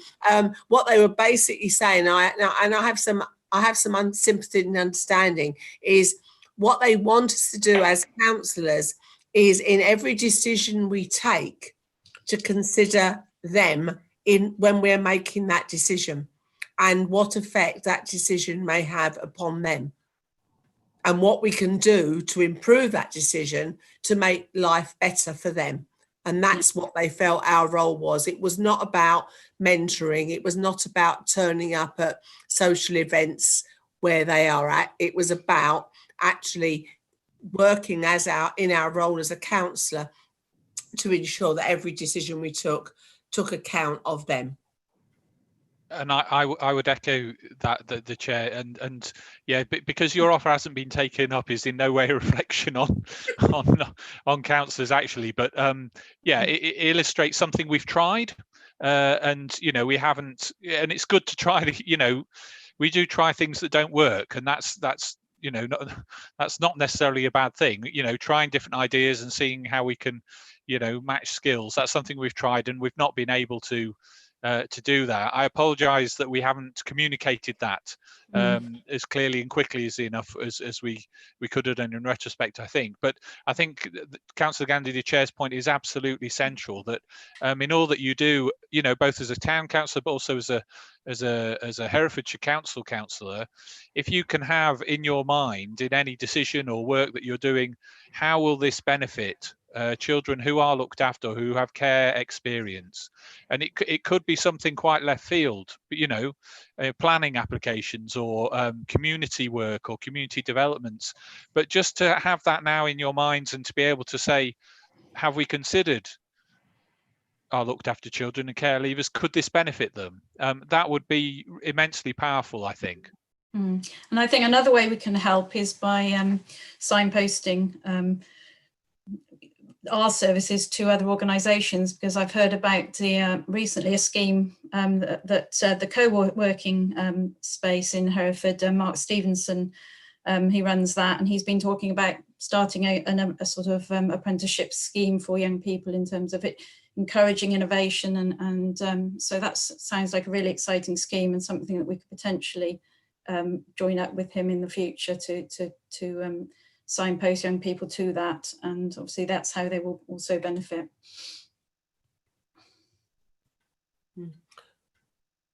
Councillor, Mr. Prattley. Thank you, Chair. So I note the report is about children once they're in looked after situation, and I would just say the impressive performance around suitable accommodation, the number of people who are now in suitable accommodation, that's a very impressive 4-year jump.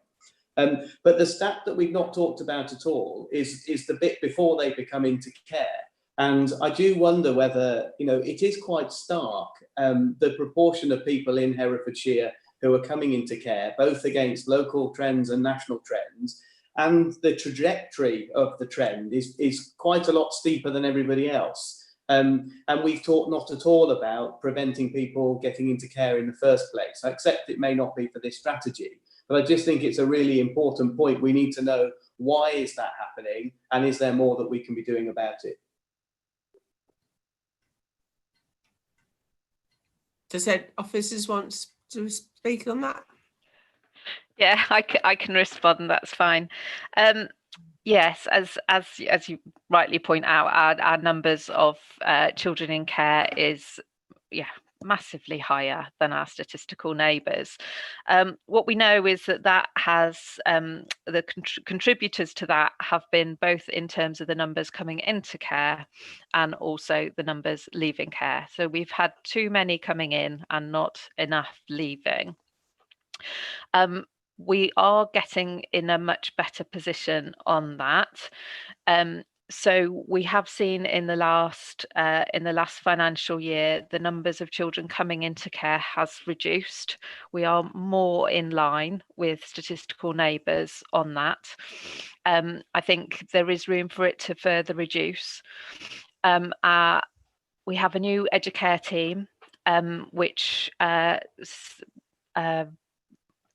existed just as we came into lockdown, but has been working, and it's very, very early days, but there's some really, really good indicators that service is working and preventing children coming into care, particularly those slightly older young people where there's family arguments, family conflict, and that's either leading to family breakdown, but actually those children really aren't well served in care. They're the young people that are most likely to go into residential care, most likely to be have to move out of county and be a long way from home, family, friends, education disruption, everything that brings. So I think that's really positive. In terms of numbers leaving care, what we know is that we needed to do more work to look at when children can return home, that we need to have we've been too risk averse around that, that there's sometimes been a view that things need to be almost perfect before children go home, and that's really about really changing that culture and saying children belong with their families, and unless it's really, really unsafe for that to happen, that's where they should be, and we should provide the support to enable that to happen. And that for those young people that are very settled in care with long-term foster carers, that often are family carers, although not always, that we can support them to leave care through a special guardianship order.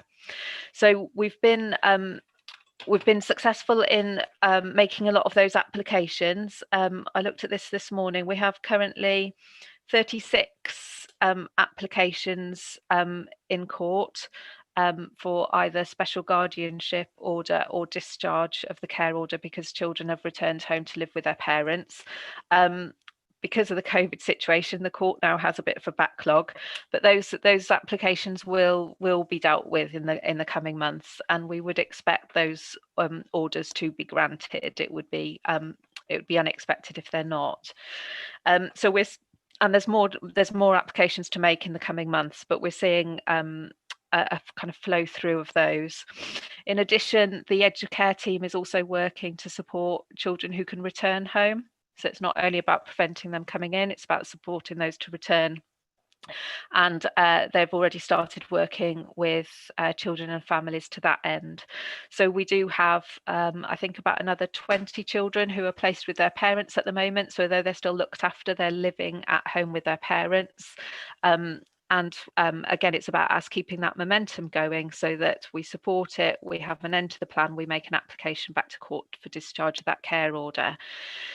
I know colleagues of mine are also working to really look at when we go into proceedings, do we need children to stay in care at the end of that?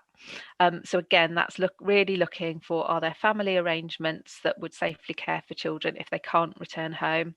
And plans for adoption, where we've always had quite a good proportion of children move on to adoption, and only those children that really, really have to be in care long term, is that the care plan? I think, was Liz looking to come in there? Yes, she was. Liz. Thank you. Yes, I'll just give you a brief whistle-stop tour of some of the things that we've done in the last 12 months that should support our overall whole service approach to preventing children becoming looked after. So we now have an updated procedure for pre-birth, our pre-birth approach, which we pulled together with input from health.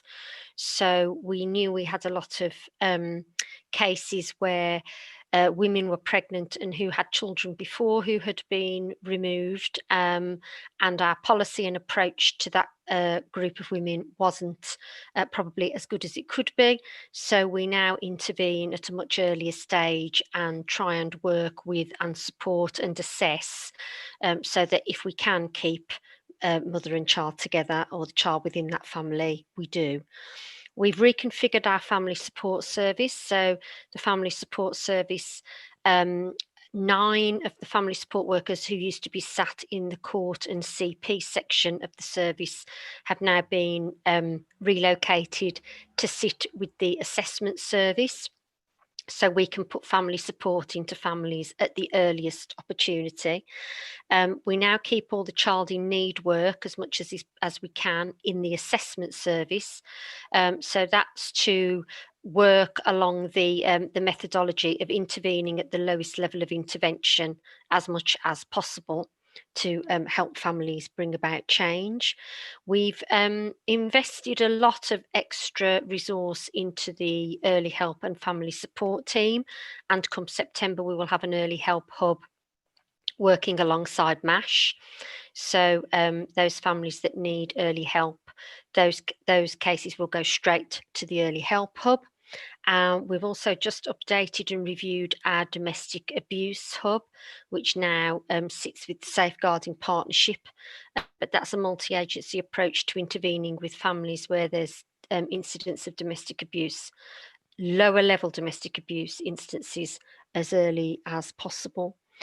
We have put an additional 3 family support workers into the child protection court teams so that they can work with extended family members during proceedings to skill them up and prepare them for special guardianship orders. So that at the end of proceedings, what tends to happen at the moment at the end of proceedings is children might go to kinship carers, but under a Reg 24 where they're classed as foster carers, and then we have to go back to court and make an application for a special guardianship order. We've been told very clearly by Judge Plunkett that he would be happy to make special guardianship orders at final hearing if we could evidence that we'd done all the work to prepare the child and that carer for that placement, and also had a good support plan for that special guardian. So we've put some additional family support resource into Child Protection Court to enable us to do that. We have now initial permanence planning meetings the moment that we issue and enter into proceedings to make sure we find family members that may be able to offer a permanent home to a child if we can't maintain the child with the parent. And I think the other thing that we haven't always done as much as we should is that every looked after children review asks the question, could this child go home? Coming into care doesn't mean you can never leave. Things change, family circumstance change, children get older, the makeup of families change. The person who might have been the person, you know, causing the significant harm to that child at that particular time may leave family. Things might radically alter to enable that child to return home. So we want to really work hard at making that a question that, you know, we really do explore at all looked after children reviews. Could the child leave the looked after system and go to extended family members, back to their parents or a significant person in their life? So there has been a lot of work undertaken at all parts of the system to support making sure children either don't come into the care system or can leave the care system if it's safe to do so. So it's not just the ECHO service, but that is a fundamental part to it as well. And at the moment, I think they're working with around 20 children. So although they've come into activity during lockdown, it hasn't stopped them starting to work with a number of families, either to prevent them coming into care or to work towards children going home. So it's a bit of a whistle-stop tour, but it was just wanting to point out it's not just all activity in the looked after children part of the service, and it's not just the activity of the ECHO service. It's got to be a whole system approach from MASH, assessment, CP court and the looked after service. So that's why we've done what we've done with putting family support and additional family support into different parts of the service across the whole. Okay, Mr. Packley. Yeah. Okay. Councillor Norman. Chair, I'm happy to come in at the end. Did Councillor Howells want to ask a question first? Yes, please. Yeah, I think that would be sensible, thinking just the same thing. All very interesting and learnt a lot. I'm looking particularly at priorities 4 and 5. 4 says it's about we want to be healthy, physically and mentally healthy. And 5, we want to enjoy a range of play, sport, leisure and cultural opportunities. Well, of course, they're very linked and very linked to our theme of mental health as well. I'm assuming that even though they're different needs, that because they're very closely associated, there would be correlation between the two activity groups because they obviously go together. And in particular on number 5, I was looking at there's 3 paragraphs there of how we make it happen, persuading council strategic partners such as Halo and Courtyard Theatre and the football club. Well, it struck me that it doesn't mention local, like market towns. So head of a football club, the market towns will have their own football clubs, for example, like in Ledbury, the Ledbury Swifts have like 300 members. So again, it's an assumption, but I appreciate clarification. do the market towns have a role to play? I imagine they do in helping cared for children to be part of the community. And it struck me that organisations like that could be partners as well. And equally, the market towns forums, that maybe they could be helpful in finding local opportunities for children in care. And it's actually a supplementary question which occurred to me.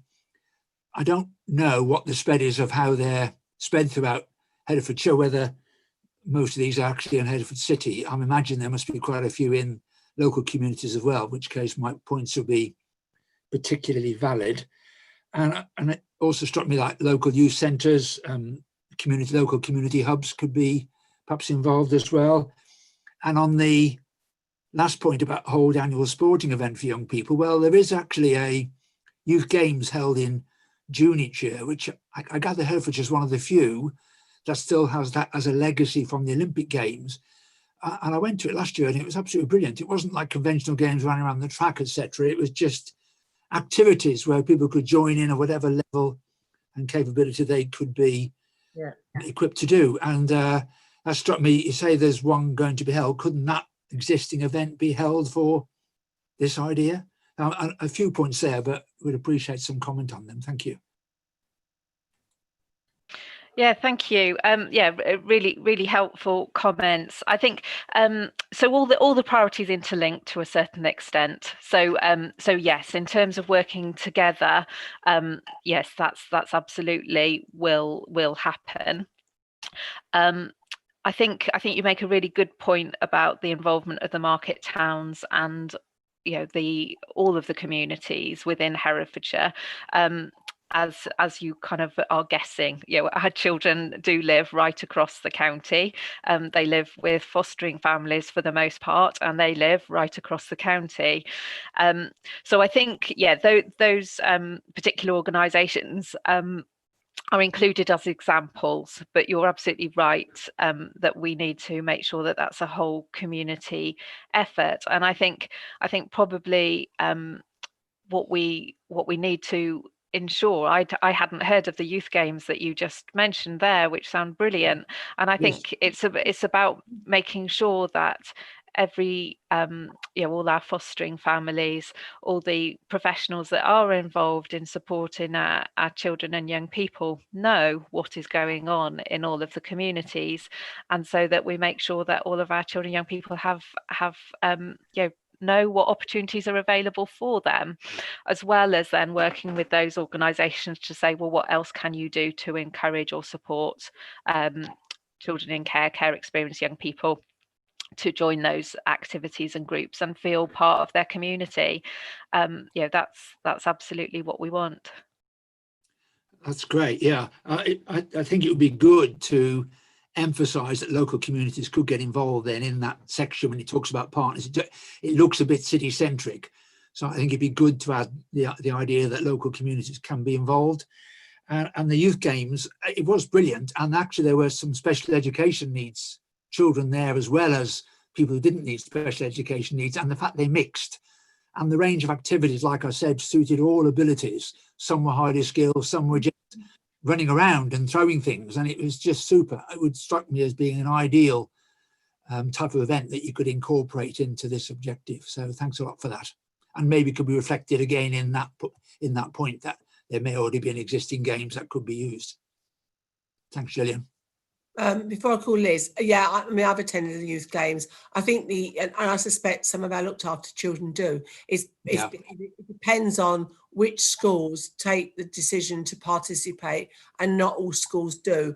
And I don't know whether that's because they just choose not to, or whether the publicity around it is perhaps not as good as it could be. But certainly in my own ward, both the schools in my 3 schools in my ward participate in it, but I did notice when I went, which is about 2 years ago, that there was a significant number of schools that didn't participate at all in it. So true, it is selective. Both the Ledbury schools did, but maybe we could promote it and and make sure that corporate parenting responsibility is reflected in who gets invited. Yeah, Liz. Thank you.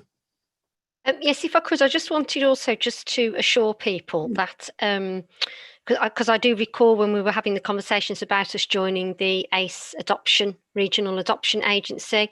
So I did just want to assure people, firstly, just to let you all know, I'm now chairing the ACE executive board, so you can be assured that the Herefordshire perspective and the Herefordshire point of view will be firmly put within that consortium.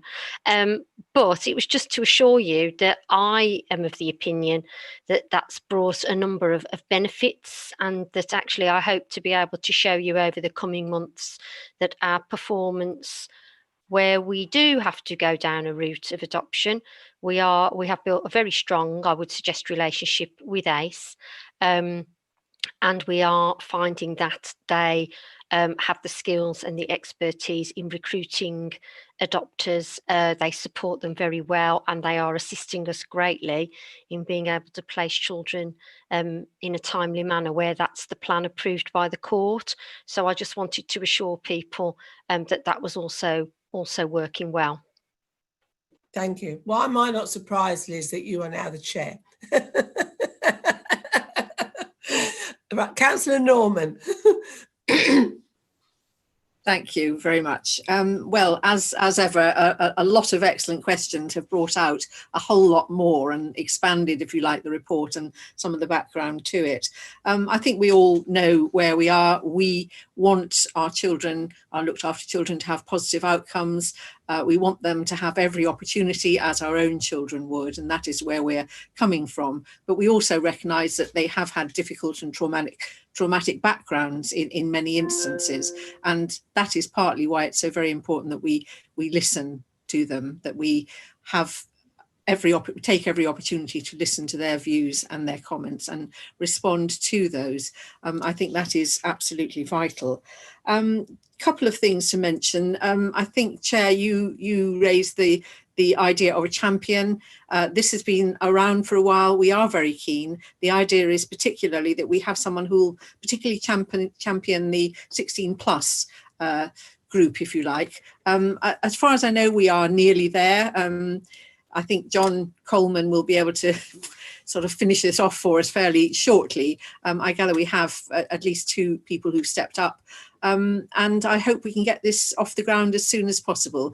Obviously, COVID's got in the way and people have got incredibly busy with a whole range of things, but it's something that we're all very keen to continue and to take on. The council support thing is very important. As we've heard, we're all corporate parents. We've kind of experimented a bit to find out how that support could, how we could bring that out. And it's fairly clear from the discussion we've had that some of the things we've thought of aren't necessarily quite what's wanted. So again, we're listening to what young people need and want. But the important thing is that where we get that opportunity, we take the opportunity to further the best interests of our young people, and particularly our young care experience people. So it could be looking out for opportunities for apprenticeships or learning or work experience, a whole range of things of that kind, signposting in the right direction. I think one of the things to say is that, again, children want to be part of their communities. This has been very much part of the feedback we've had. They want to be within their community, contributing to, listened to, respected by, and so on.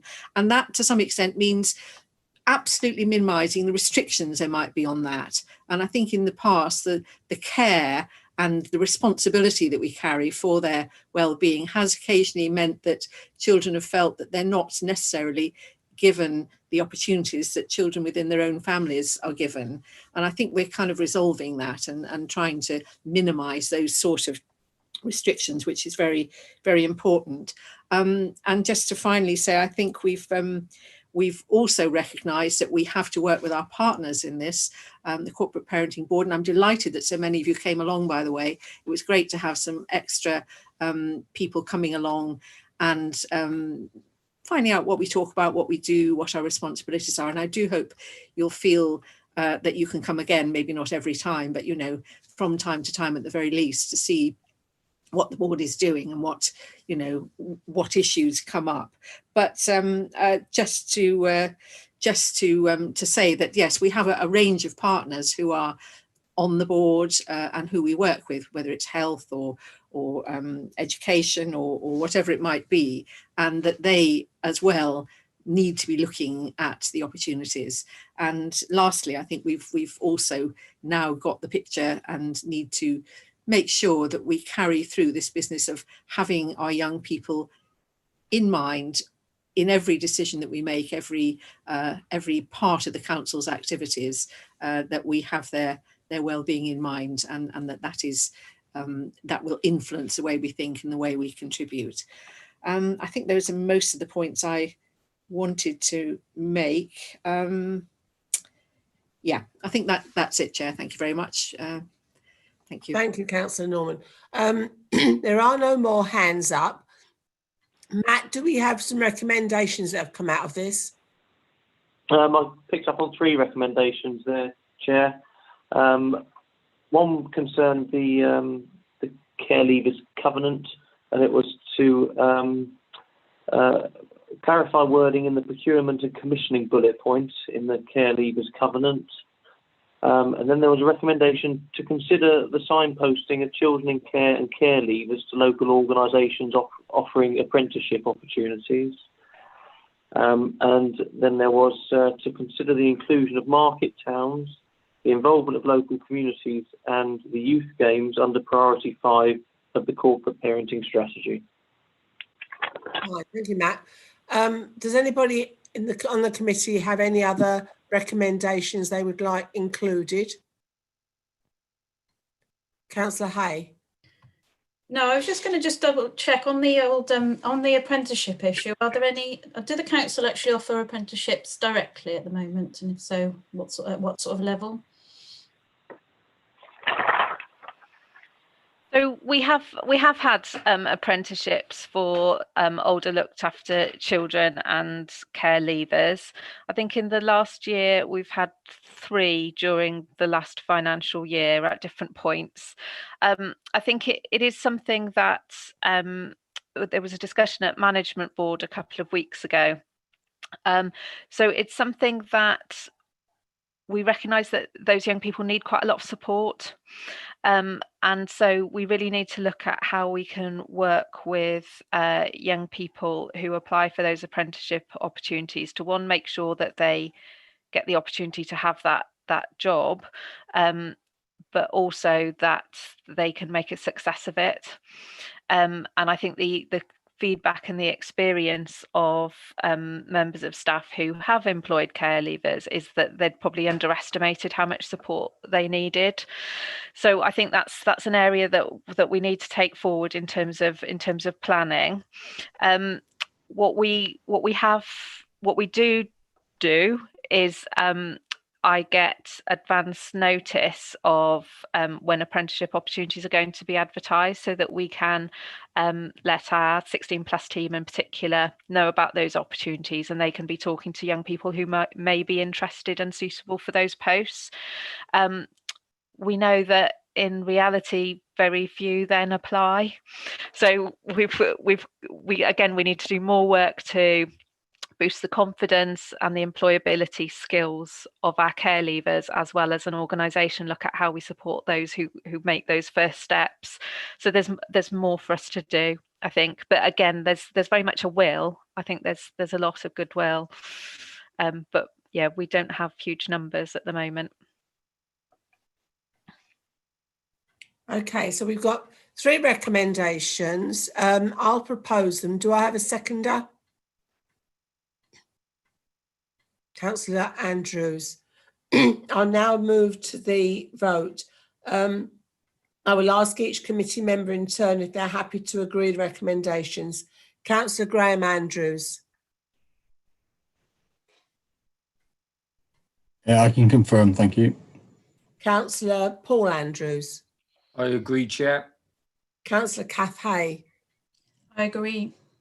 Councillor Philip Howes. I agree. Councillor Mike Jones. I agree, Chair. And Councillor Diane Toynbee. I agree. And I agree, so that's passed. Thank you. We now move on to the work programme review.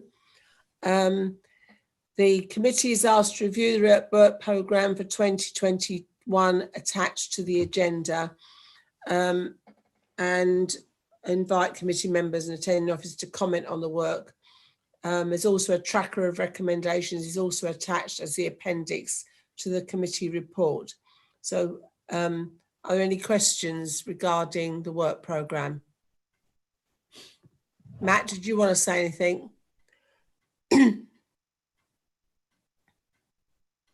Matt? Chairman, no, chairperson. Just to say that obviously there's been a decision earlier in the meeting that we would expedite the CAMS review, yeah. So we look to reflect that on the work programme. But no, if the committee is happy with the changes that we've had to make since the last meeting, then they're just asked to agree that further iteration of the work programme. Before I move on, it's very remiss, I should have actually commented on it a bit earlier.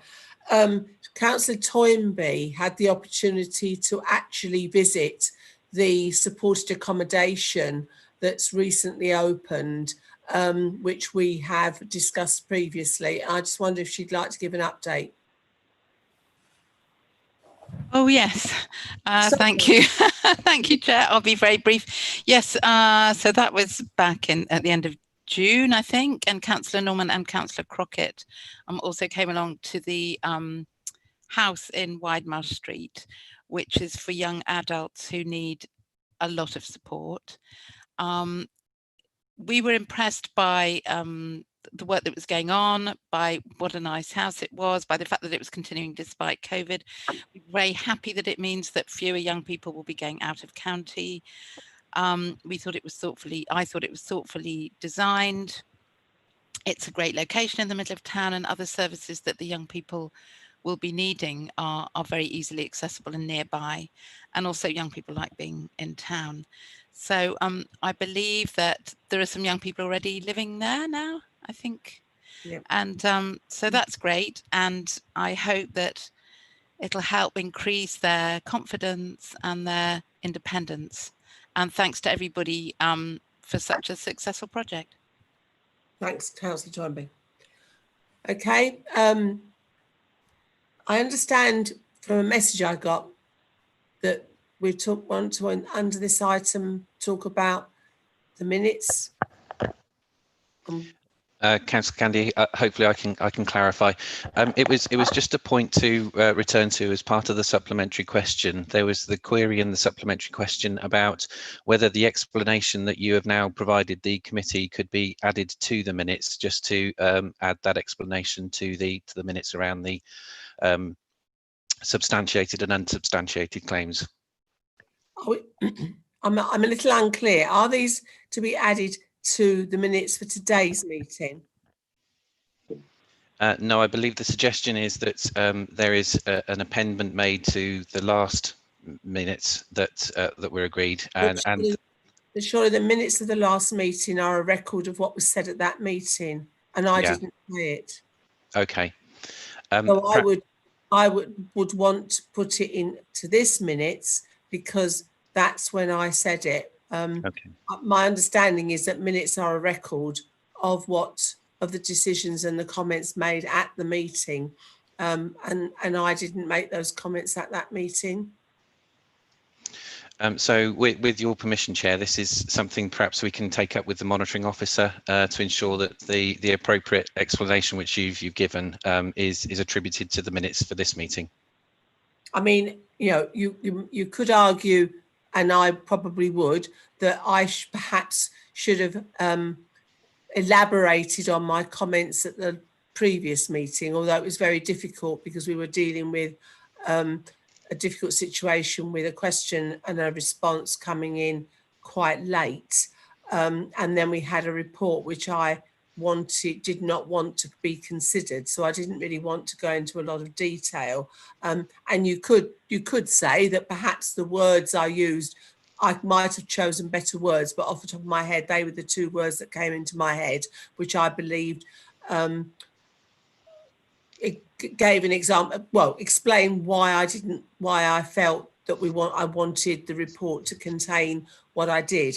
But I think the explanation wasn't given then, and my understanding is that minutes are a record of what's said at a meeting, not what's said 2 months later. Is that right, Matt? I don't know. Right, sorry, Chairman. Yeah, Chair. I think that I've just drafted something here, and it's just to state that the clarification that has been provided in the in response to the supplementary question during the current meeting will be included in the minutes of the current meeting under the public questions and the response to the supplementary question. Is everybody happy with that? Does everybody accept what I'm saying about minutes? Yes? Can I think, bearing in mind that this is obviously a difficult situation, I think I'll need to go round and make sure that I get that agreement from all of you. So, Councillor Graham Andrews. I understand what you've clarified. Councillor Paul Andrews. I understand and agree. Councillor Kath Hay. I understand and agree. Councillor Philip Howells. Yeah, understand and agree. Councillor Mike Jones. I understand and agree. Councillor Dinah Toynbee. Yes, thank you for clarifying. I think there was a problem, there was a misunderstanding in the response to the first written question, and it's been important to clarify that. So you agree with what I'm saying, that it may be in this minute? Yes. Thank you. Oh, Mr. James.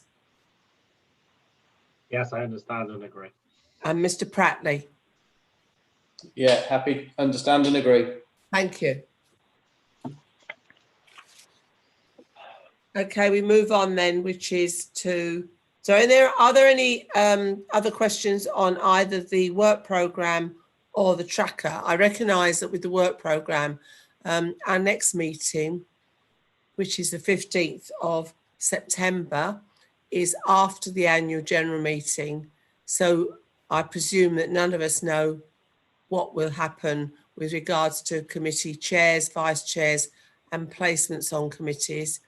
But making the assumption at this moment, which is all I can do, is that the next meeting will be on the 15th of September at 1 o'clock.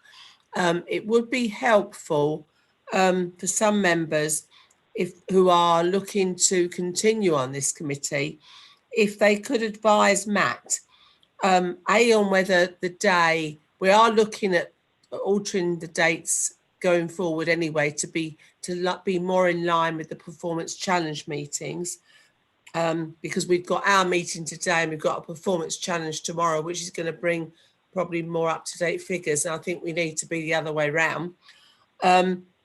But to make sure that we try to accommodate people, and I do understand that you may not be the same people, and I might not be either, whether the day of the week that we choose is good for everybody, and whether afternoons are better than mornings or mornings are better than afternoons, so we can try to make sure that we get the full complement of members and we don't have to rely on substitutes, which tends to make meetings a bit disjointed, because when we're dealing with subjects such as the peer-on-peer abuse issue, where it's gone spread over several meetings, it's not helpful if we have to have different people attending during the course of that time. Okay. Finally, before I formally close this meeting, can I check with the Democratic Services team that the live stream has been